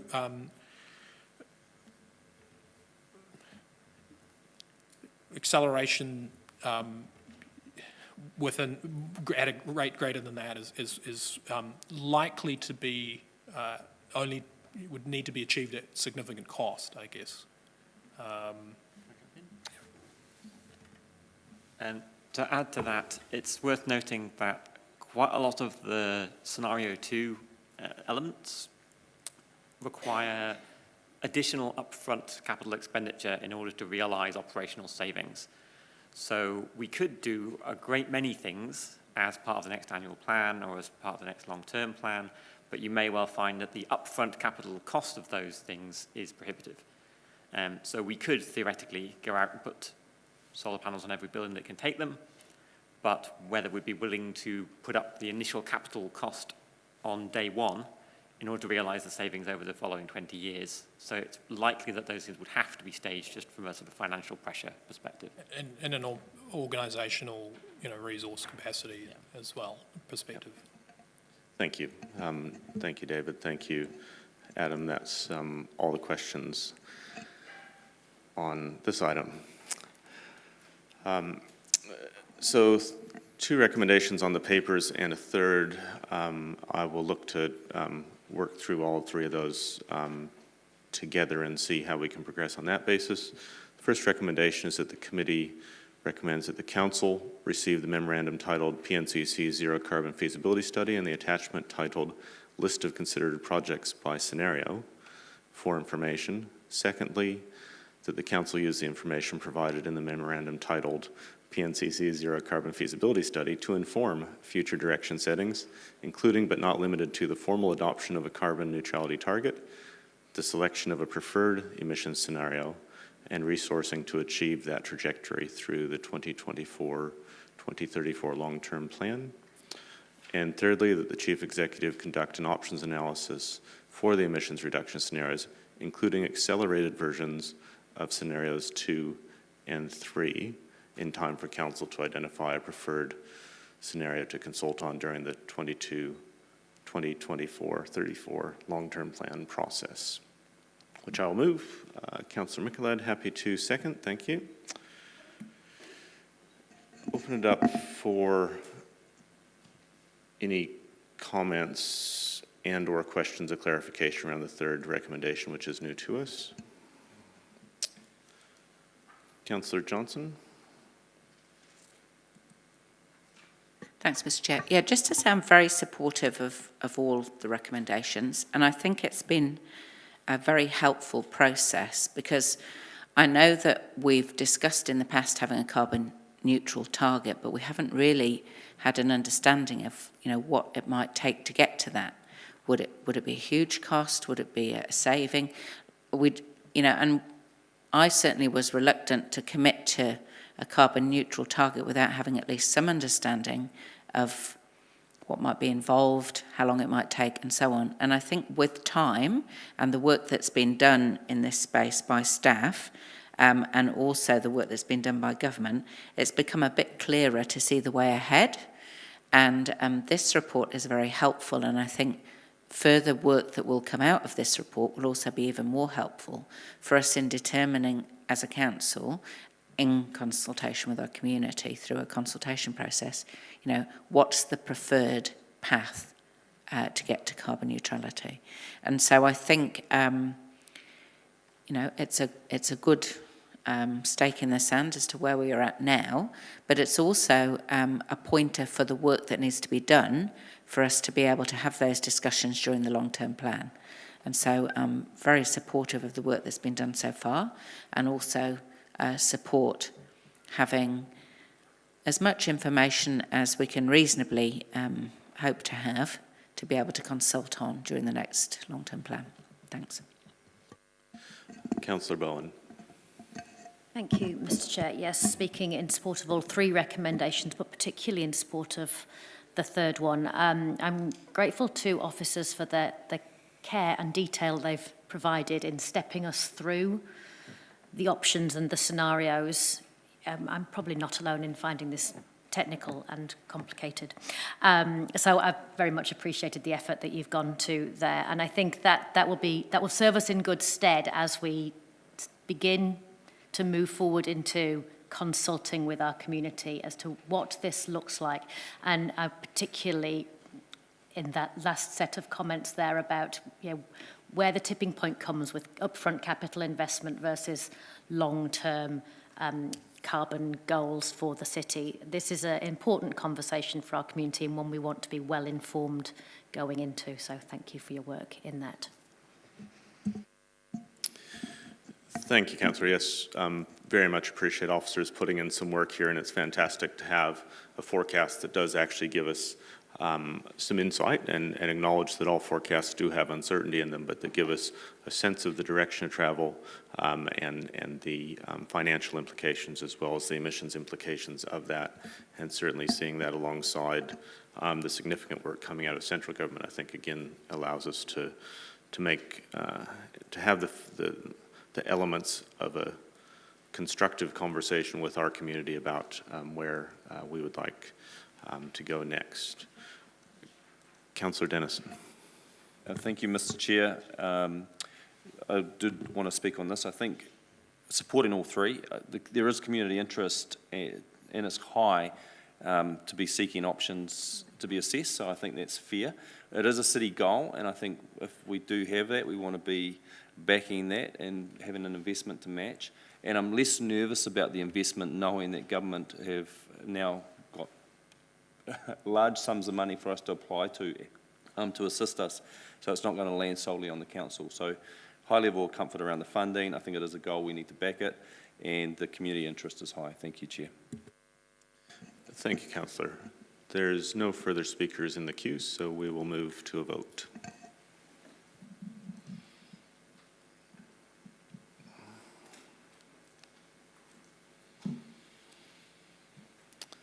That's passed unanimously, 12 votes for. We'll break now for morning tea and come back at 10:50.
Welcome back to the Environmental Sustainability Committee meeting. Just invite you to take your seats, wrap up those last conversations, and look forward to the next item on the committee agenda, which is item number 10, the Low Carbon Fund 21-22 update. And would welcome Adam Jarvis to present that report to us, and David as well.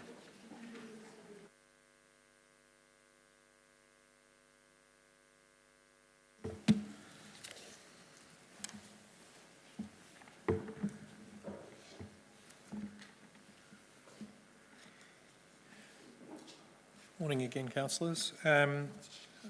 Largely take this as read. To note just a few things. Firstly, that this was the first year that the Carbon Fund was operating. As you may recall, it was included very late in the piece in the discussions of the large-scale TP. So we hadn't had the chance to do any significant preparatory work for the program. So sort of July 1 began our investigations. As you'll see, they're able to achieve some fairly significant results in terms of financial return, in the order of 390,000 once all is said and done, which we're obviously quite pleased with. You know, as we went through this process, looked at a large number of different opportunities for delivering emission reductions, and prioritised those based on where we were able to deliver the lowest or the greatest emission reductions per dollar, and we've been able to achieve that, as we've discussed earlier, at negative cost. I think that was all I wish to say for now. We are looking at those cases at... So we are looking at those areas, or keeping those areas in mind where we've identified a potential opportunity, done the analysis, whether it's LEDs. We've talked a lot about different technologies in the past around this in this chamber, and the costs of those technologies are constantly changing. The costs of LED lighting has actually gone up due to inflation. The cost of solar panels has come down significantly, to the point where there are potential marginal benefits to be had in some cases. But we're keeping that in mind, and there may be opportunities for, if we can find match funding for a program that hasn't been, or a project that hasn't been delivered, or prioritised through the LTP. If we could find some money through ECA, suddenly that might become an excellent investment opportunity in a future financial year. So we're not saying that these things won't be done ever, but they weren't prioritised at this time. So with that, happy to take any questions. Thank you, Adam. Councillor Naylor. Thank you for this report. Obviously, a very good news story. The table 1 on page 121 has, with the list of the annual savings that add up to that 390,000. I'm presuming. Well, I'm not sure, but anyway. So those annual savings that have been identified, do we expect to see that translate to a reduced requirement for the overall budgets in those areas, or do those savings sort of just get absorbed into the increased costs overall? I couldn't comment on any specific program. As you've just noted, there has been significant increases in costs as a result of, you know, we were in this chamber several weeks ago talking about electricity. So what will undoubtedly happen is that there will be a consideration of operational costs going forward. Some of those costs will have reduced as a result of these programs, others will have increased, and you know, those projections will be considered as part of the LTP and for potentially our annual budget if the need is urgent.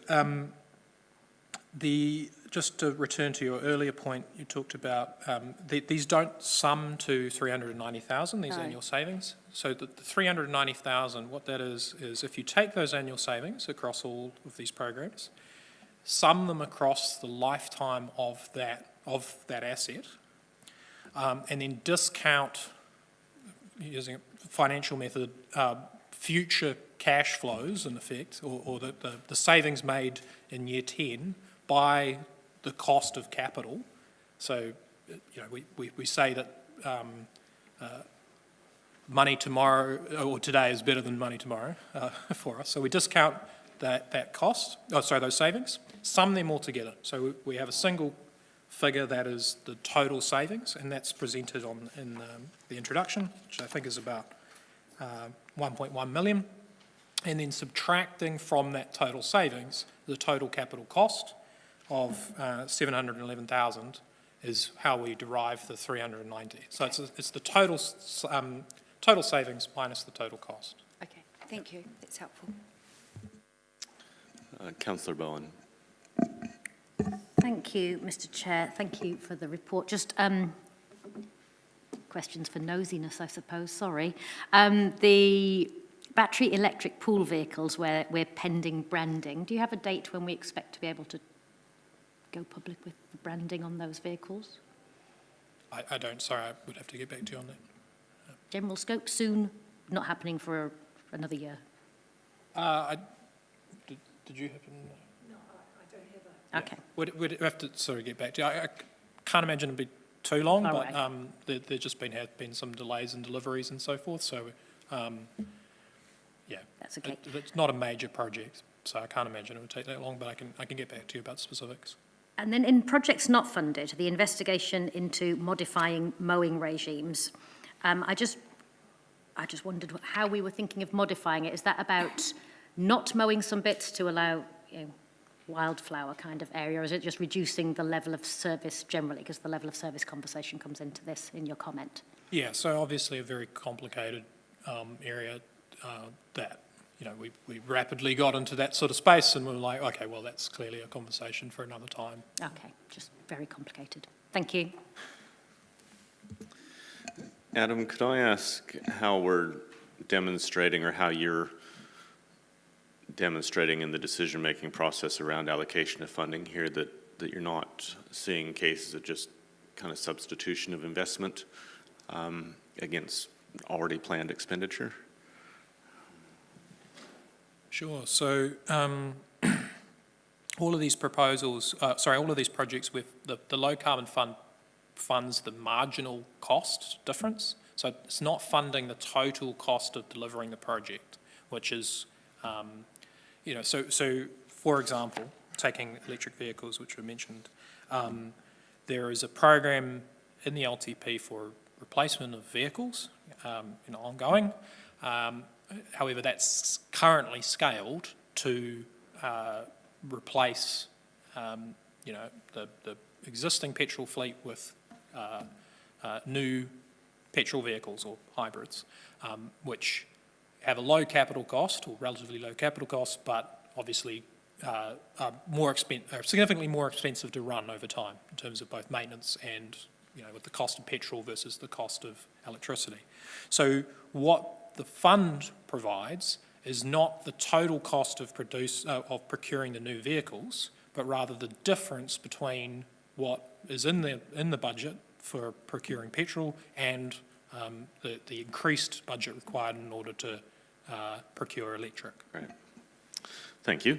Also wanted to check, and you did allude to it in an answer earlier about the potential of external leverage for this fund through ECA or Central Energy Trust or whatever other mechanism. Is that something that we're actively pursuing at this stage, or is it more of a potential in future with this fund conversation? So there's in order to, we are resource, frankly, we're resource constrained in this space. As you can see, I mean, I made the comment earlier that this is year one. We hadn't had the chance to identify a lot, many projects ahead of time, so we weren't, that ate into what we were able to achieve. But, realistically, when at this juncture, we tend to be more limited by the capacity to be able to, properly scope and understand, what the operational constraints are, what, the costs are going to be over time, whether that particular proposal is actually a good investment or not, often comes down to the specifics of the site, how those things are operating currently, changing out, one piece of technology for another early, we're really attempting here to go well beyond the feasibility study kind of level and down into, as best we can, understand what is the scale of this opportunity, what is the cost and the scale of the opportunity of this project. And then to do that across, as many projects as we possibly can, identify the subset that are good investments, and then work with infrastructure to, provide support if required for them for the delivery. So it's a so to answer your question, we're doing our best to identify those opportunities for where there might be, co-funding through ECA, which would affect then our model of that opportunity. If there's 50%, co-funding for a particular project, then potentially that then switches it from being a no to a yes. So it's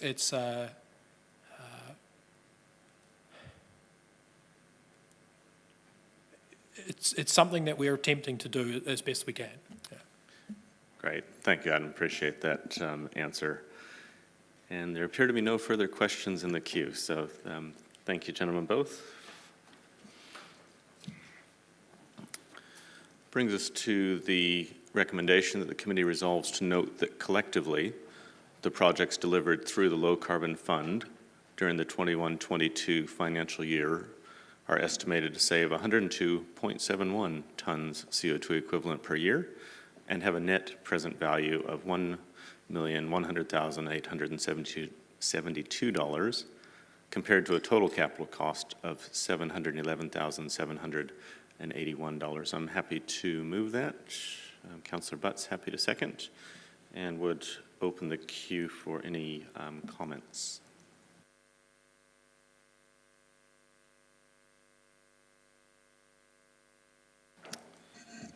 Just to kick things off, really great to see this fund now up and running and delivering some emissions reductions, and also having an understanding of how those cost savings and emissions reduction savings are calculated and realized over the life of those assets. Really great to see that it's attracted a lot of interest, including the items that could be funded, but also a range of opportunities that are probably going to take a little bit more to bring online, and that it's really happening across quite a wide range of council activity as well. And again, the win-win of emission savings and financial savings is great.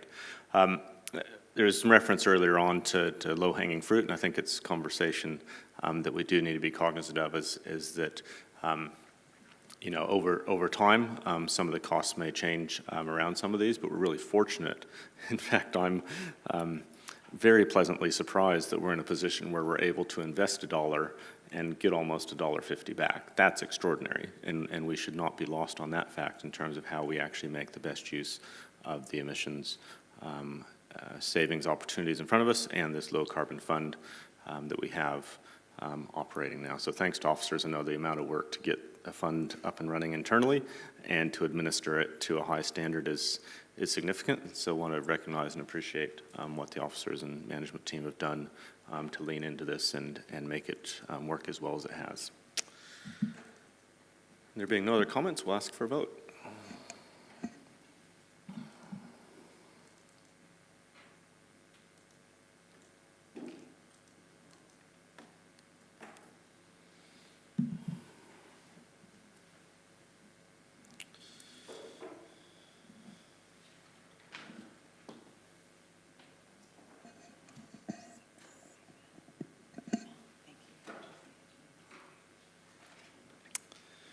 And that's passed 10 votes for with 1 abstaining. For a change of pace, we will move to the response to the New Zealand Green Building Council recommendations and ask John O'Ferguson-Pye and David Watson to present that report to us. Welcome, John. Thank you. Morning, Chair and councillors. I won't speak too much to this, but just quickly, obviously the purpose of the report is to report back to you on the options and implications of policy changes that were recommended by the Green Building Council presentation to this committee back in March of this year.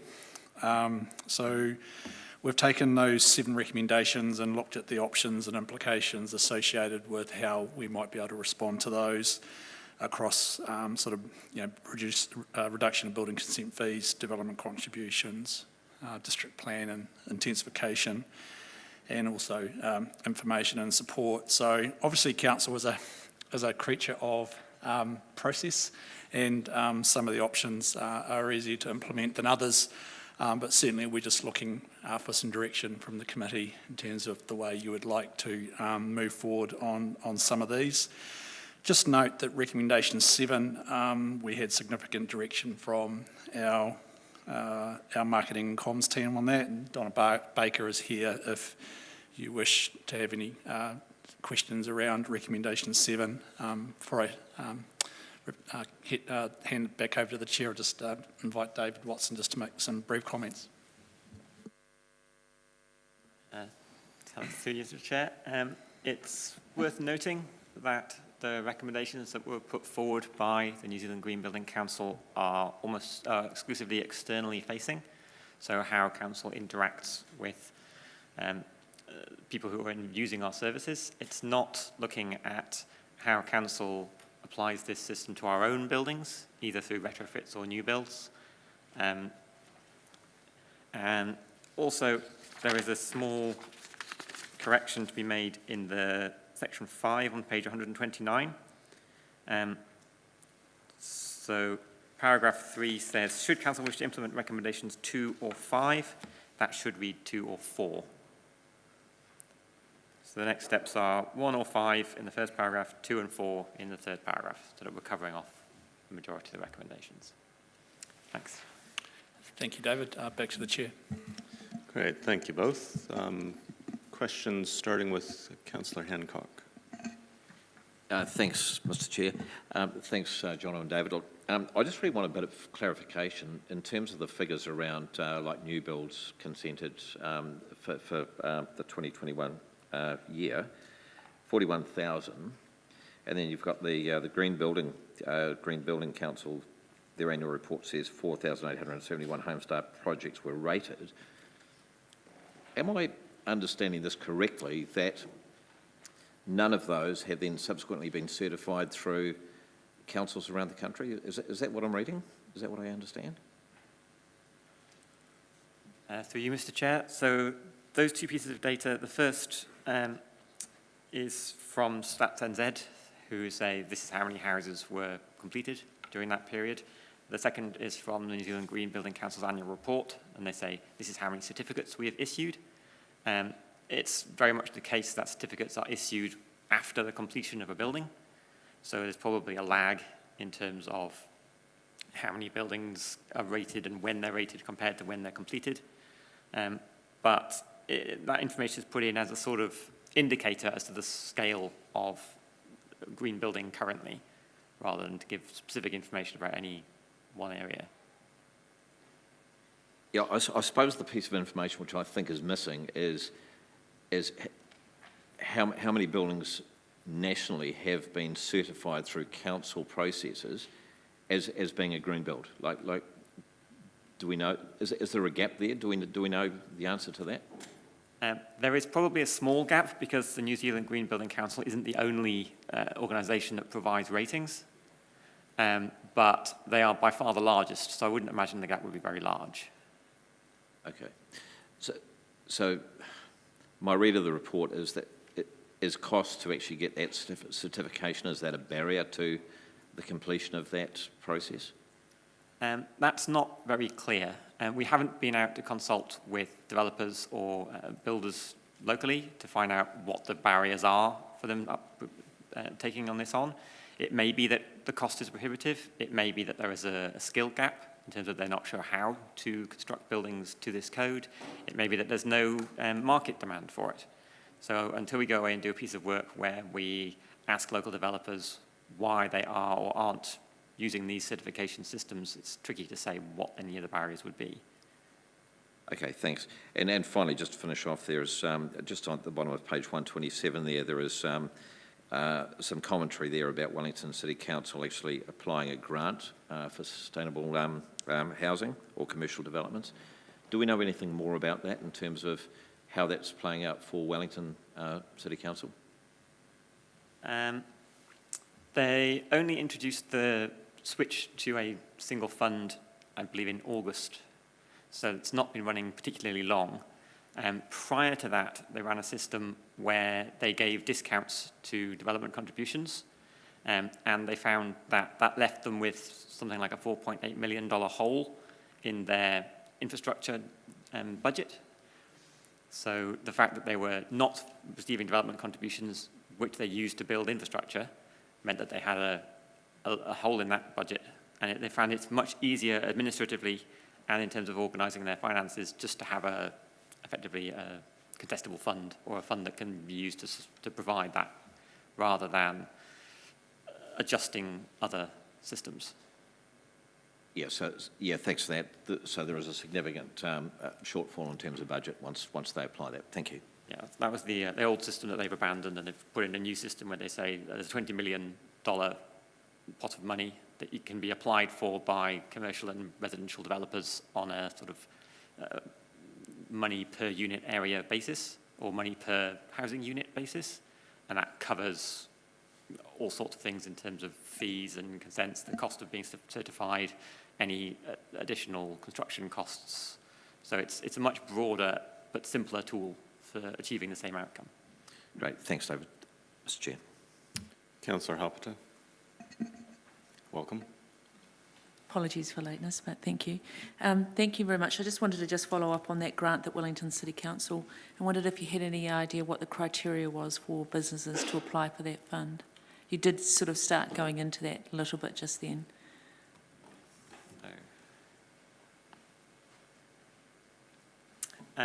So from Wellington's website, there's a $20 million fund open for new builds and refurbishment or retrofit developments between now and June 2030. The fund is available up to $500,000 for eligible commercial developments, and that will be paid if they have no new natural gas connection, D1 and D2 access requirements, they have a waste management and minimisation plan during construction, and they achieve a Green Star rating.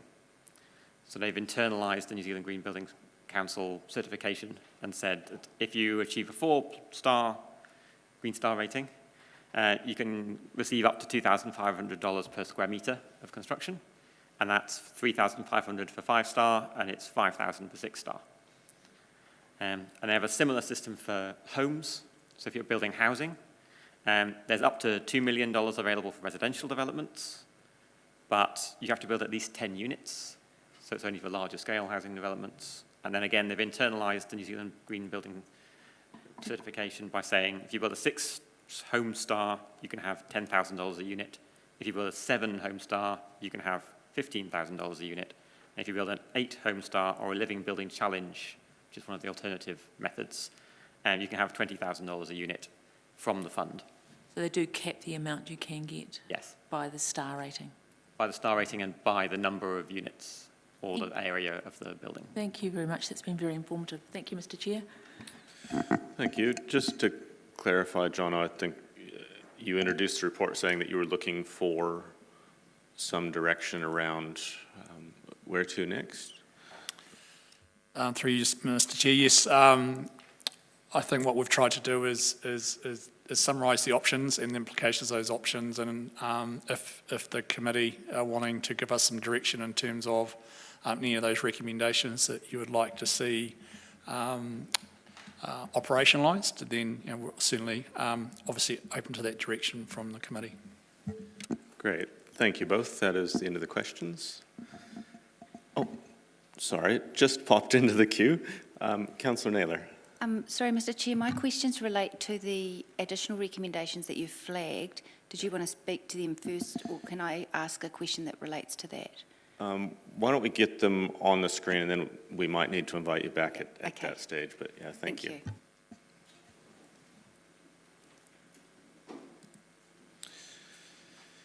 So moving to the recommendations, and there are 3 additional, we'll look to introduce those first. If I could just have the first one back on the screen, and I'll read through, and then we can go to any questions. First recommendation, that the committee resolves to receive the memorandum titled Response to New Zealand Green Building Council Recommendations for Information. And then 3 additional. Secondly, that the Chief Executive include Homestar, Green Star, or similar certification on LIM reports unless an unforeseen legal barrier or legal risk is identified when implementing this direction. Thirdly, that the Chief Executive report back to Council if any unforeseen legal barrier or legal risk is identified as part of the process of including Homestar, Green Star, or similar certifications on LIM reports. And number 4, that the Chief Executive provide further analysis of recommendation 1 around reduced fees for consenting buildings that are certified as lower carbon, and recommendation 5, reduced development contributions for sustainable buildings or homes to support decision-making on these options. So I'm happy to move those, seconded by Councillor Butt. And yes, any questions of clarification around 2 through 4 would be appropriate at this time. And the queue does appear to be filling. So I'll first pass to Councillor Naylor. Thank you. So the first 2 additional recommendations, I think, do relate to the 6th recommendation in the report, when a LIM report is requested, including the information on the Homestar rating. I guess I thought it would be relevant to ask at this point if there is any reason for us to be concerned that there would be any sort of legal barrier to us doing this. You happy to take that, David? Yeah, so the work that's been done to date, and it's signalled in the report, is that we don't see that there is an issue, but we haven't sought an explicit legal opinion as part of that. So I think what we're suggesting, there was, in speaking with the chair, there was a potential recommendation about a report back on whether or not we could, or seeking a report back on whether or not we could include them on LIMS. We think it's going to be fine to place that information on the LIMS, but so the recommendation allows us to go forward and do that. But in doing that, if we identify any issues, we would report back. So it's just a way of advancing that recommendation without having to report back to Council. Thank you. So I will assume these are all questions, starting with Councillor Johnson. Yes, thanks, Mr. Chair. Just a question about additional recommendation 4. Would that include a grant system as well as a direct reduction system? So, you know, the questions from Councillor Harper listed that kind of concern about not knowing how much you're going to be in for if you offer a reduction in general, as opposed to a fund a finite fund that's available. So would you see your recommendation 4 as covering, the grant finite fund as well as the money off system? From my perspective, it does, because it's clear about the ends that we're trying to achieve, which is ultimately lower costs for buildings that go that direction. I would hope that the advice that would come back would be across the range of means of achieving that. So it could be an upfront discount, it could be a grant, as 2 options at least. I suppose it'd be good to get clarification from officers whether that's seen as inherent in that or not, but that was my intent, putting it forward to be open and to include grant as an option. Through you, Mr. Chair, I think any analysis would have to look at both options, being a grant or reduced revenue. Okay, thank you. Councillor Hopperter. I was on the same vein as Councillor Johnson, so thank you for clarifying that for me. The other question I had was for the Chief Planning Officer, was around, does any of the new recommendations come with any extra cost to council, in your opinion? Recommendations 2 and 3 are relatively minor, so we're adjusting LIMS as new information becomes available, so that can be accommodated with an existing resource. Recommendation 4 will require an analysis to be undertaken. I think there's sort of a high-level analysis already within this report, so it would be building on that. So anticipate that can be undertaken within existing resources. Thank you for your answer. Thank you, Mr. Chair. Councillor Beattie. Thank you, Mr. Chair. My question is around tiny homes and where these fit in around sustainability, and because the cost of building not the cost, but the carbon emissions are lower for building one of those buildings. And when we're sort of looking at the bigger picture of development contributions and we want more, how does that sort of fit into the big picture? Because I don't think we're sort of looking at that. It's probably not the right meeting, but I wanted to find out before. Thank you for the question. I am a little bit struggling to relate it to the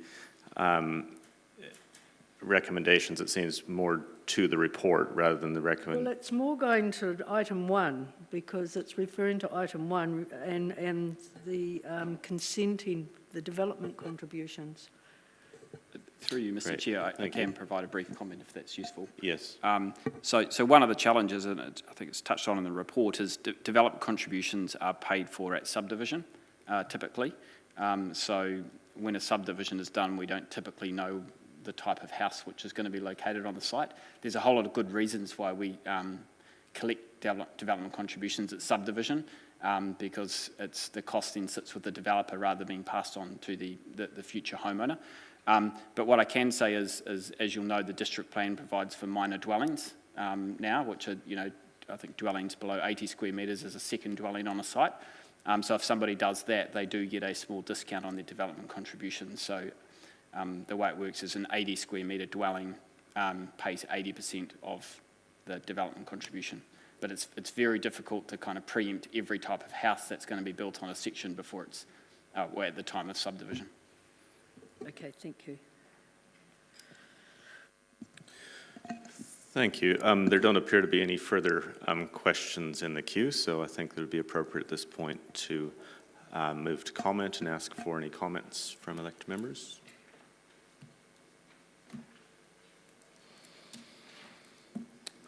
Starting with Councillor Johnson.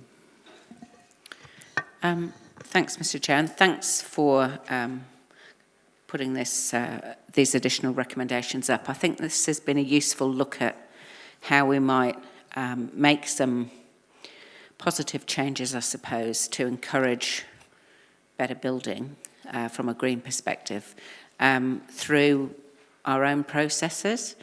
And it seems to me that we will probably be going down the lines of something around recommendation 4, but at this stage we'd need a bit more detail to be able to make a decision about that. I do wonder if some of the other options were also able to be pursued, but it might be that we just take it a step at a time and do the easier ones first. So, I'm supportive of the additional recommendations and interested to see what the cost analysis comes out at number 4. But I think in principle, it's another area in which we can making, incremental improvements in building stock. So it's good. Thank you. Councillor Hopperton. Thanks, Mr. Chair. Very similar thoughts to Councillor Johnson. Really quite keen on what is happening at the Wellington City Council, and be interested to see how they are progressing over the next year, to see how that grant system is going. So keen to keep an eye on what they are doing in the Wellington City Council, and to in a way mirror what they are doing if we can. But it'd be good to see how that cost goes over the next year. So really good to bring this paper forward. Thank you, Mr. Chair. Happy to support. Thank you. A comment online from the Mayor. Thanks, Mr. Chair. Sorry, I had to duck in and out. Working for the city with NZTA this morning in Wellington. But look, I'm supportive of your additional recommendations as well. We've got to incentivise, and another thing that we got from the Climate and Business Conference was if we put a standard, people only just go to that standard. So we've got to try and incentivise newer and better building. We've seen it happen industrially out at Te Utanganui, and Countdown and Higgins Family Holdings buildings all going to a new higher level Green Star standard. Now, a few years ago, you would never have seen that, but there is some pressure to do that. So I think we've got to do that in the home market as well. Again, like some of the other councillors' comments, be interesting to see what other councils, especially metros, are doing. But it's really around influencing the influencers, and I think this is a small step towards that. So I'm very supportive. Thank you.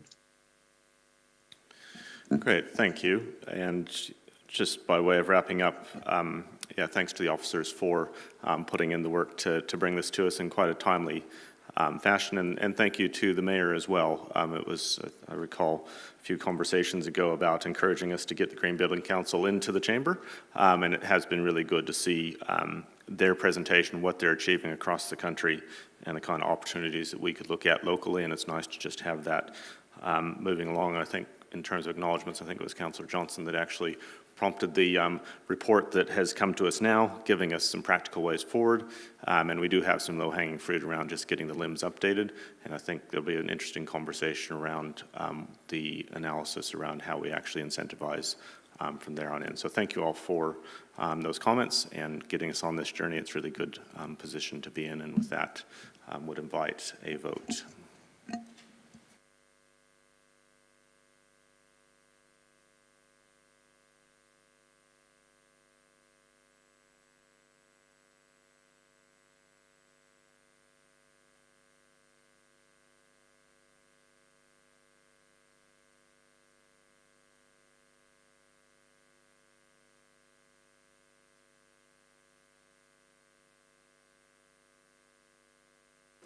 And that's passed unanimously, 12-4 and none against.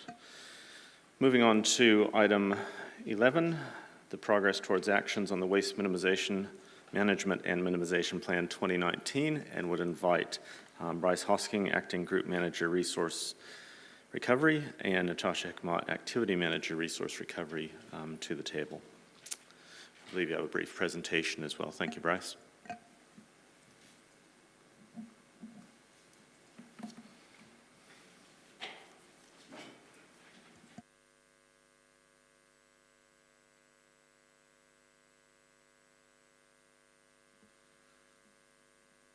Yes, morena, councillors.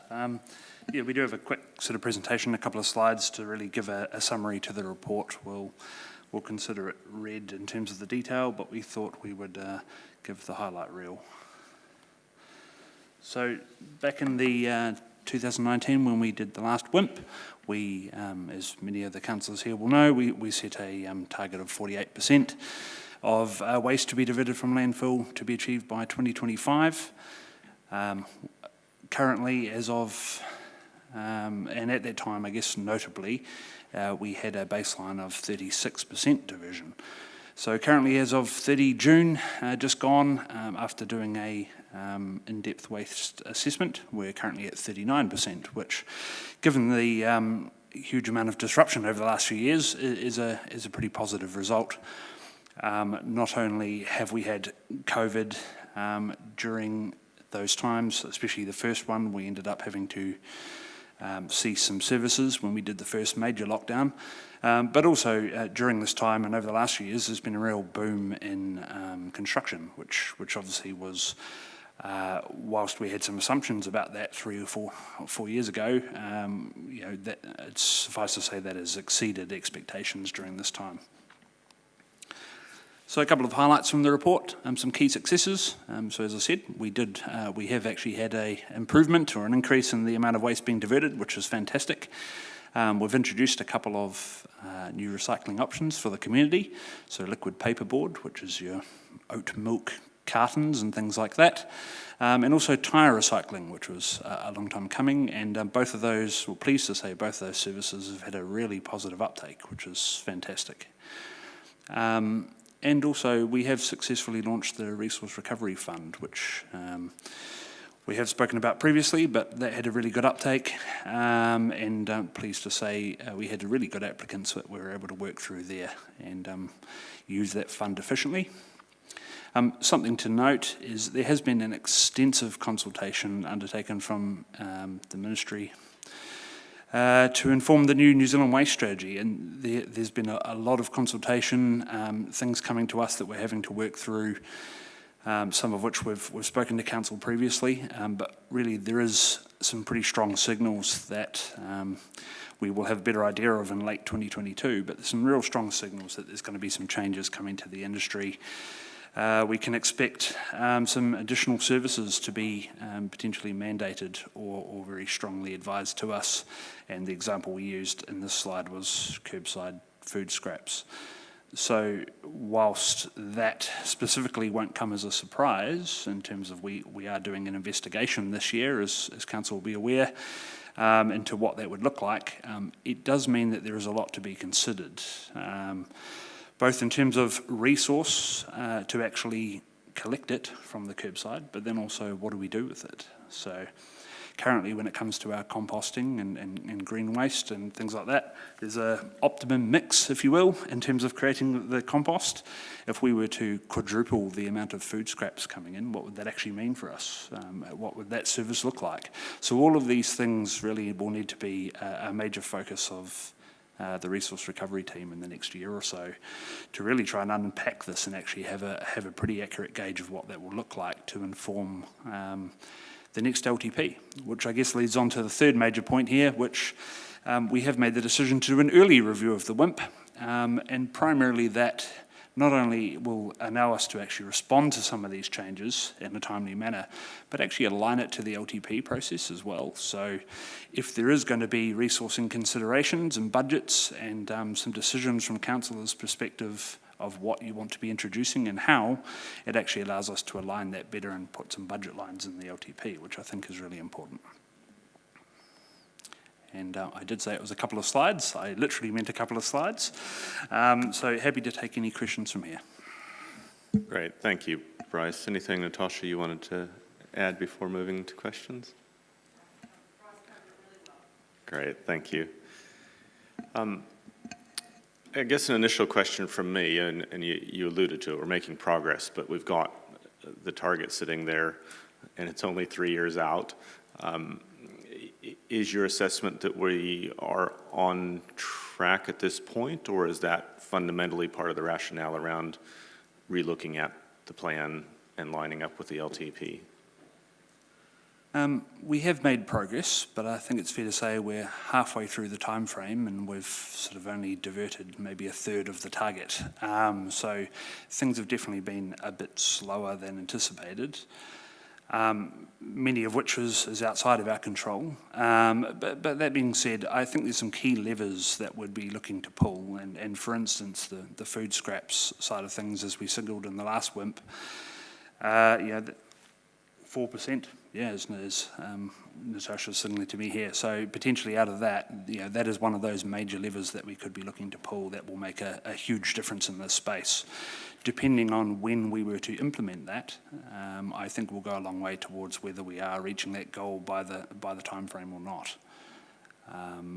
That being said, I think it's fair to say as well that private industry has some work in here as well, and especially around, as I mentioned earlier, the considerable uptake and increase in construction and demolition costs. And I know that some of the demolition companies have also been issued some funding from central government and are doing quite a bit of work around how they can be also contributing to this and making an impact too. So it's definitely not just a council problem, it is very much a collective issue that we can work towards. Great, thank you. Can I just ask the liquid paper board, my understanding is that's currently members of the public need to bring that to a drop-off point. Is there consideration around bringing that into the general mixed recycling that's collected curbside, or? We have considered that. So correct, it is currently being dropped off by members of the public to Ferguson Street and picked up by someone there on our behalf to process it. So it is an external provider who actually processes that. I guess the issue with it going through our curbside is simply that, really.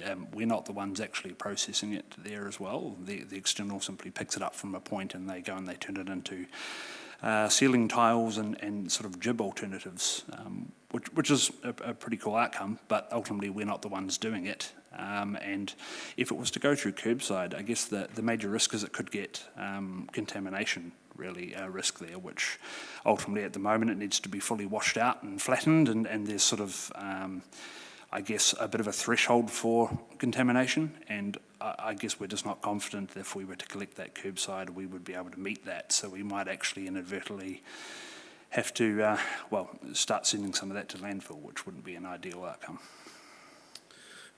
Thank you. Just around C5 in the table, which was the commercial or the non-residential resource recovery services and the percentage increases there, it's really good to see that there are a big percentage increase in terms of the number of business customers that are coming in. Can you give us a sense of what the actual numbers are and how those numbers relate to overall market size?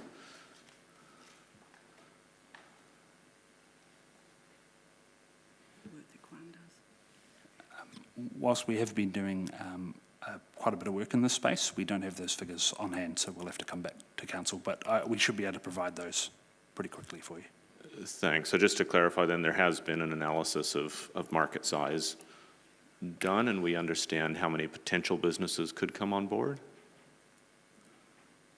No, not an in-depth analysis, but we do have some analytics in the space, and definitely one of the big improvements we're looking to make over the next 12 months is getting some good handle on the size of industry and the cost of doing business and on all those kind of things in this area, and I'm hoping we should have a much better idea of that in a more accurate sense come WIMP time or LTP time. Whilst we do have some data here, I wouldn't want to hang my hat on it saying we have exact numbers or anything like that. Thank you, that's helpful. Councillor Butt. Thank you, Mr. Chair. You asked my question. Thank you. Councillor Johnson. Thanks, Mr. Chair. Just a couple of questions on page 143. So we've got an action about IN2, investigate new site for green waste and recycling drop-off facility, but then we've got no programme to actually advance it. So how has that happened? How's it happened that there's no programme? Yeah, was it cut, or was the programme not put up? Or I'm just trying to understand how we've got an action, yes, but no, how we've got a goal, but no action to achieve it. So there was a programme as part of the early stage of the LTP discussions, and as part of that process, council made the decision to essentially roll that into some other investigation work, which ultimately meant we had insufficient funding, or basically the program was cut. So hence also looking to realign this process to the LTP to avoid any conflicts like this happening in the future. I did wonder if that was the cause of it, but I couldn't quite remember. Thank you. And then the other question was around review, the last one, LM3, review procurement policy to require lower waste purchasing. So it says draft policy plan prepared but currently on hold. Why is that on hold? I'm possibly not able to speak to this in its entirety because I think the procurement policy and strategy goes a bit wider than my division. But definitely there is some work occurring in this space, but I'm not sure if either David or Sarah might be able to add anything to the wider piece of work around procurement. Okay, so this feeds into the whole piece on procurement. It's not just one little piece on its own. It's definitely part of the wider review of what we're doing in this space, yes. Is anyone able to update that? My understanding is there's a workshop, elected member workshop scheduled for after the election on procurement. But also, through the chair, Sarah Sinclair, CIO, the new procurement manager is working on a range of procurement documentations, templates, all of that sort of stuff at the moment. And that would incorporate this recommendation or this direction, I suppose. We can make sure that it does. That's good. Thank you. Thank you. Thank you, Councillor. Just one further question from me around C7, which is continue to investigate recycling services for hard-to-recycle materials. And it says there's investigations ongoing for other materials. Just wondered if there's some examples there, and specifically also wanted to ask about soft plastics and with Future Post coming into the region next year. Well, I'll kick off the answer, and I might hand over to Natasha to give a more fuller answer if required. But there's lots of initiatives and lots of things to be considered in this space. I think it's fair to say there's a whole bunch of new initiatives from different businesses commencing, different organisations looking to do things in this space. And look, Future Post is a good example of that, coming to the region and offering new things. With all of these new kind of initiatives, Council needs to consider all of these, but also the impact of what we're looking to do. And I think there's also a sustainability lens, not in terms of environmental, but actually in endurance. And actually, whenever we're looking to introduce any new scheme, making sure that it is, or any new option, that it's something that can be done on an ongoing basis. So a good example perhaps is around the tyre recycling. It's one thing to be actually taking the tyres, but then we needed to make sure that we actually had a suitable outlet for them to go to. Otherwise, all we do is create a mountain of tyres at Awapuni, which isn't really achieving anything. So with all of these things, I guess it's just about understanding those, and whenever we are looking to commit and introduce something, that we're actually able to offer it. Because if we're chopping and changing between now something's available, now it's not, ultimately we're dealing with habits and trying to change people's way of doing things in some cases. So we need to make sure that we're consistent in that approach. One service that Council can expect to get a bit of information on, or potentially see in the nearest future, would be around polystyrene, and definitely there has been some ongoing work there. Happy to expand on that if required in this forum, but or leave it at that. But rest assured, that's probably the next big one that Council can see some movement in soon. Did you have anything to add to that, Natasha? Soft plastics, maybe? You might. I can add about the soft plastics, what I do know, if you want me to. Yep, that'd be great, thanks. Through the chair. So the soft plastic scheme is a national program that's run by a separate organisation. We have made inquiries as to whether or not they'll be bringing the soft plastic scheme into the wider Manawatu area as a result of Future Post bringing their factory into our region. At this stage, the answer is no. They're looking for, their biggest challenge is baling of the soft plastics product. So having an area suitable and finding someone who will take up the mantle, I guess, to run a baling operation for soft plastics. So that's the biggest challenge they're facing, as we understand it. Thank you both. Question online from the Mayor. Thank you, Mr. Chair. You've actually asked a few questions, but I just want to tease out a little bit more about the Soft Packaging Council and for the officers. And look, thanks Bryce and Natasha for the report. We're obviously making some great headway, but there's still quite a lot to do, as you allude to. With soft plastics, I understand we're the only metro that's not doing it. And speaking to the Soft Plastics Council, I don't understand why we haven't got some community drop-off pickup points, as there are in every other metro city in New Zealand. And the bailage thing's probably more of an issue for places like Dunedin than Palmerston North. Is it because we need to pay for it, or what? Probably the best answer I can give to that is we are having ongoing discussions with the Soft Plastics Council, and some of your questions are probably more directed at them and for them to ask and answer themselves, or at least in conjunction with us. So we'll take that offline and ask some of those questions, and happy to come back to elected members.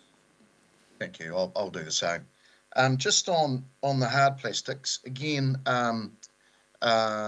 we're landfilling those at the moment. I totally get your comments, Bryce, about breaking habits, but while they're going to a landfill, would it not be a good idea to perhaps look at some community drop-off spaces for those as well, especially with a plant which can process them and get the circular economy going there?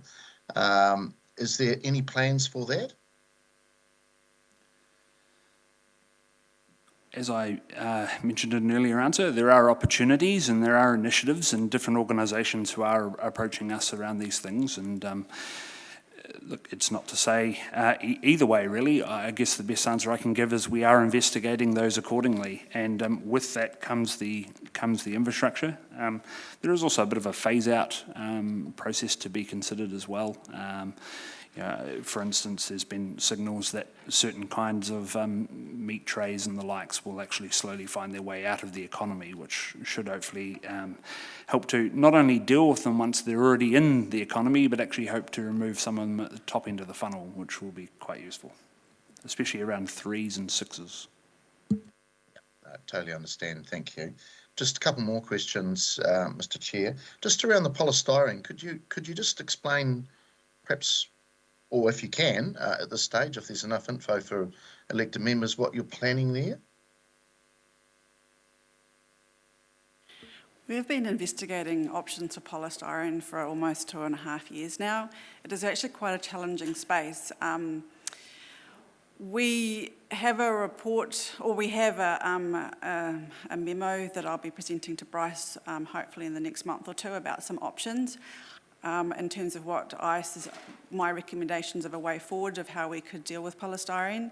At the moment, the one that is sort of sparking the most longevity is to purchase, for council to purchase what I would call a densifier machine, and to then collect the polystyrene and densify it, and then send the polystyrene offshore to be incorporated into photo frames. But we're still doing some research around the longevity of that scheme. And as Bryce indicated or alluded to earlier, we're really keen to make sure that once we introduce a service, that we actually have longevity of that service, and that it's not something that we introduce and then we then find that we actually don't have a really good outlet, and we have to sort of stop the collection and we don't have an outlet for it. So it's one of the most challenging products at the moment on the market. Probably. Okay, thank you. That's helpful. And just finally with construction waste, and on page 143, IN3, and it's great that Palmerston North Company's gone to Manawatu and set that up. But with the amount of construction going on, are we just looking at one company, a Palmerston North Company that's based now in Fielding, doing that work, or are we trying to proactively look at others as well? Well, yeah, obviously my first comment to that would be there has been a real boom in that, and I suppose that far exceeded expectations. So the pure quantum of material being, I guess, being introduced into the economy, I guess, is far exceeded that. So even as we consider to look at opportunities on how we can divert more of that, to use my analogy of a funnel, there's more going in the top. I guess. Look, it probably comes back to my comment from earlier of I think private industry has a role to play here too, and whilst council has some opportunity to be influencing that, I don't think it's entirely within our remnant to be working on that. But there are a couple of organisations. There's not just one demolition company, for instance. So I think there is opportunity to have a bit of a joint effort. Okay, thank you. Thank you. There's no further questions on the queue. Thank you, Bryce. Thank you, Natasha. We'll move to the recommendation. If we can get that on screen.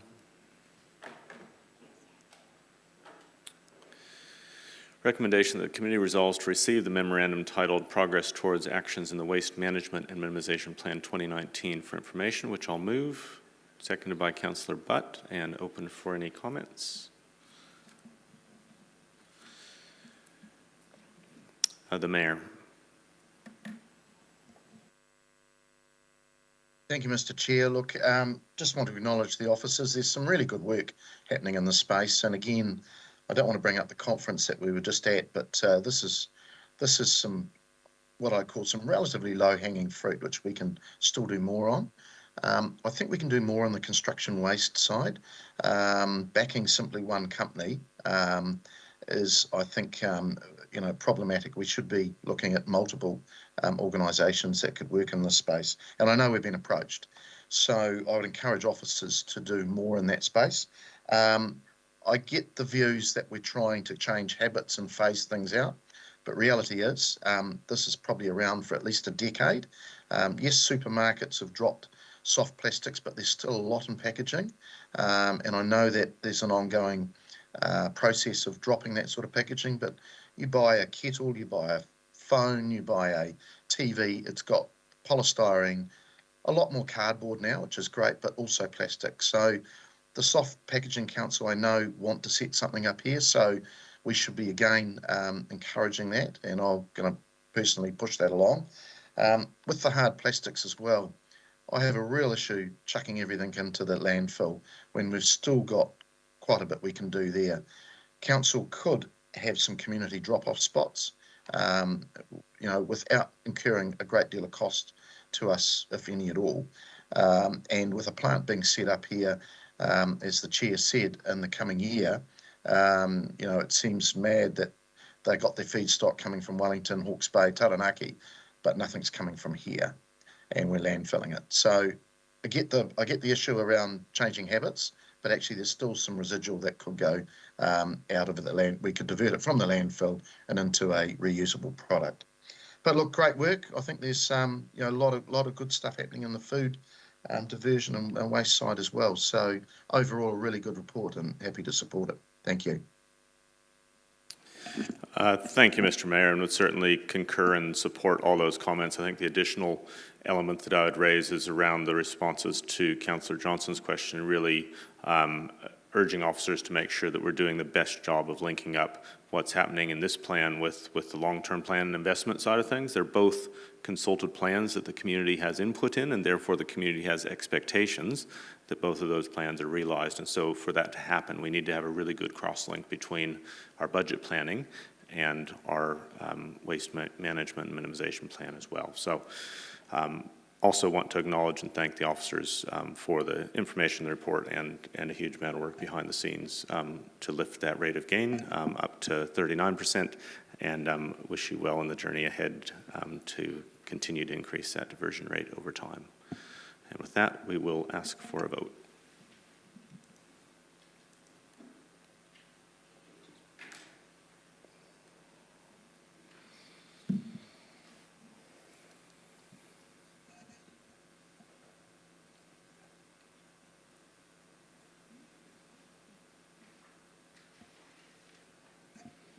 and that is passed 13 votes for, none against. We will press on to the final substantive item, which is item 13, process and resourcing required to establish a food resilience policy, and invite Julie McDonald, Strategy and Policy Manager, to the table. Welcome, Julie.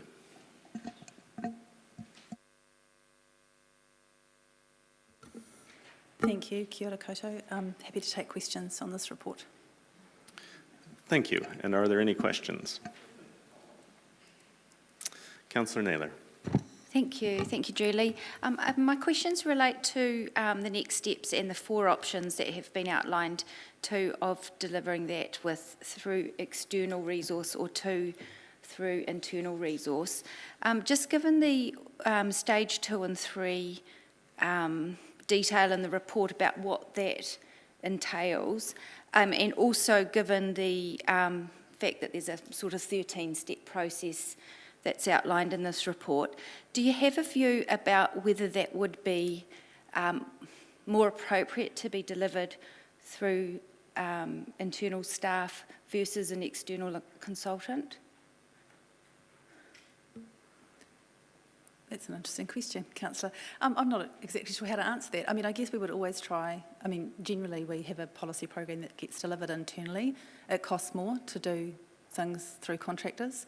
So the reason that we've laid the options out like that is just, I guess, to point out to you that we don't have the capacity right now, but that there are different ways that that could be achieved. I'm not sure if David wants to add anything to that. I would just say, though, that the 13 steps obviously aren't even. Some of them are ginormous and some of them are small. So, yeah.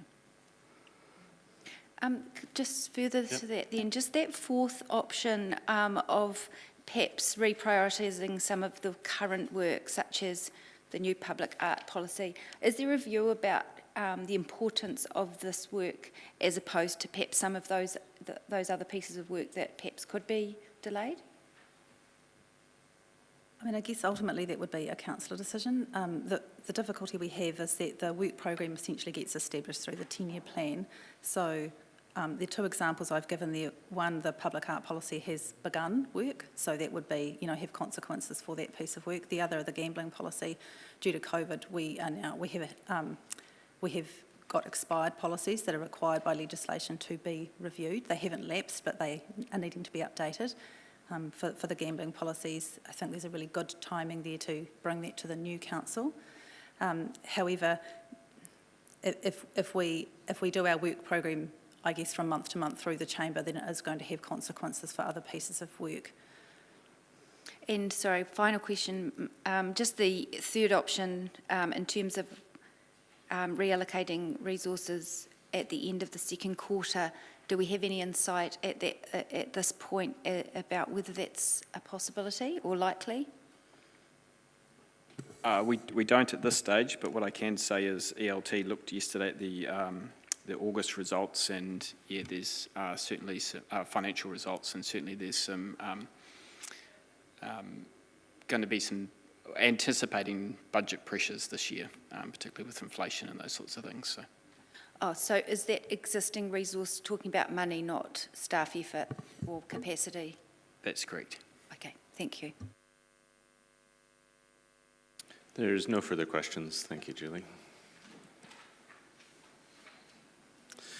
We'll move to the recommendations, and I believe there are 2. Firstly, to receive the memorandum titled Process and Resourcing Required to Establish a Food Resilience Policy for Information.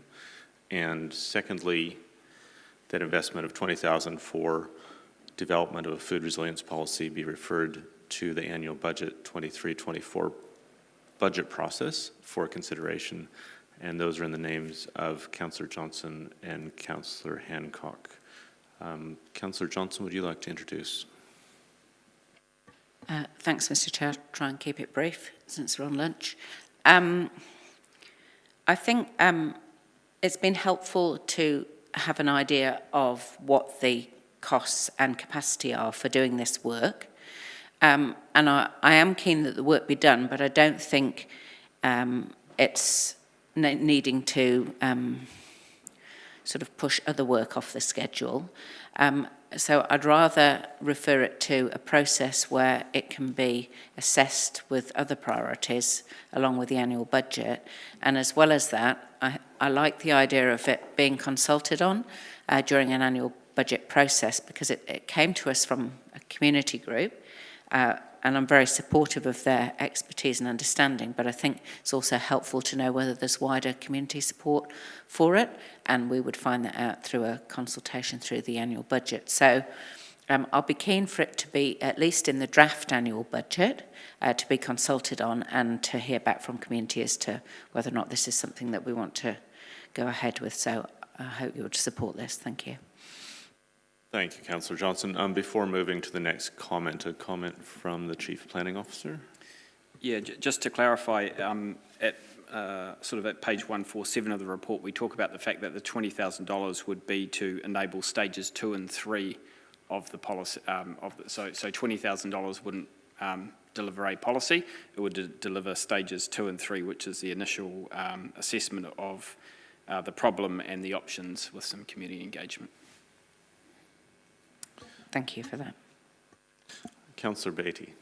Thank you, Mr Chair. Ditto Councillor Johnson. Councillor Naylor. Just a quick question first, if that's okay. If we were to support this recommendation, would that preclude progressing anything between now and next year, if there were to be internal capacity be available for stages 2 and 3? So if you pass this resolution, we don't anticipate that there'd be any further work on the food resilience policy other than preparing a program for consideration as part of the annual budget. Okay. I'll just move to comment if that's okay. Yep. I am a little bit conflicted on this. I will support the resolution. My preference in terms of progressing work like this, particularly when there is a long process of work that's outlined, is to do it internally. And just briefly, my reasons for that. When you're looking at the paper in terms of the problem identification, in terms of relationship to current activities, engagement with mana whenua, and some of those other components of the work, I actually think our internal staff are best able to deliver on that work in a way that's cohesive and has that continuity. That is definitely my preference. And certainly the quality of work that is produced by our staff in terms of policy, I do think is of a high standard. And I do think we need to move away from using a lot of external resource for pieces of work like this. However, in saying all of that, I do think this is an important piece of work that I would like to see progressed, and for that reason I will support this. But I do think more broadly, we do need to think about perhaps how we can incorporate things like this so that our staff, who are very well equipped to be able to deliver on this work, can do this. Thank you. There's no further comments, so we will go back to Councillor Johnson if you'd like a right to reply. Yes, I would. Just the implication from Councillor Naylor's comments there is that if we were to approve this money, that it would be, the work would be done externally, and that wasn't my understanding. So could I just have some clarification on that? I think with a budget of $20,000, it's likely that we would get a consultant to do that work. Otherwise, we would have to get for that amount of money, a fixed term contract for 3 months or something, and to do the work. Okay, thank you. I'm happy to. Is there comment then by way of right of reply? Yeah, no, well, just I think we might be getting sidetracked on the importance of who does the work. To my mind, it's more important that the work gets done. And I do think that this is something that is an area, it's a developing area, certainly from the community perspective. and it's an area that we've supported both financially and in other ways to help with the Manawatu Food Action Network development. And so I think it's a natural progression that we at least do the initial stages of investigating, is there a problem, and, you know, what would be required to fix it. And so I do hope that you will support this, because I think it's easy to get sidetracked into other issues, but the most important thing here is, do we want to do this work or not? And even at this stage, we're not saying 100% we'll do it, we're just saying, look, we'll consider this amongst other priorities when the annual budget comes up. Thanks. Thank you. We'll call for a vote.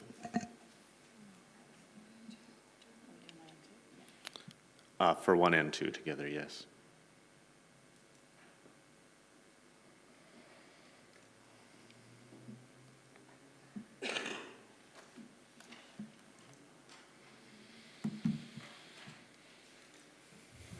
And that's passed unanimously, 12 votes for. Moving us to the final item, which is the committee work schedule. Any comments from Chief Planning Officer? Nothing further, Mr. Chair. Any questions of the Chief Planning Officer? No questions. Happy to move. Seconded by Councillor Butt. And we'll open for any comments. There being none, we'll ask for a vote.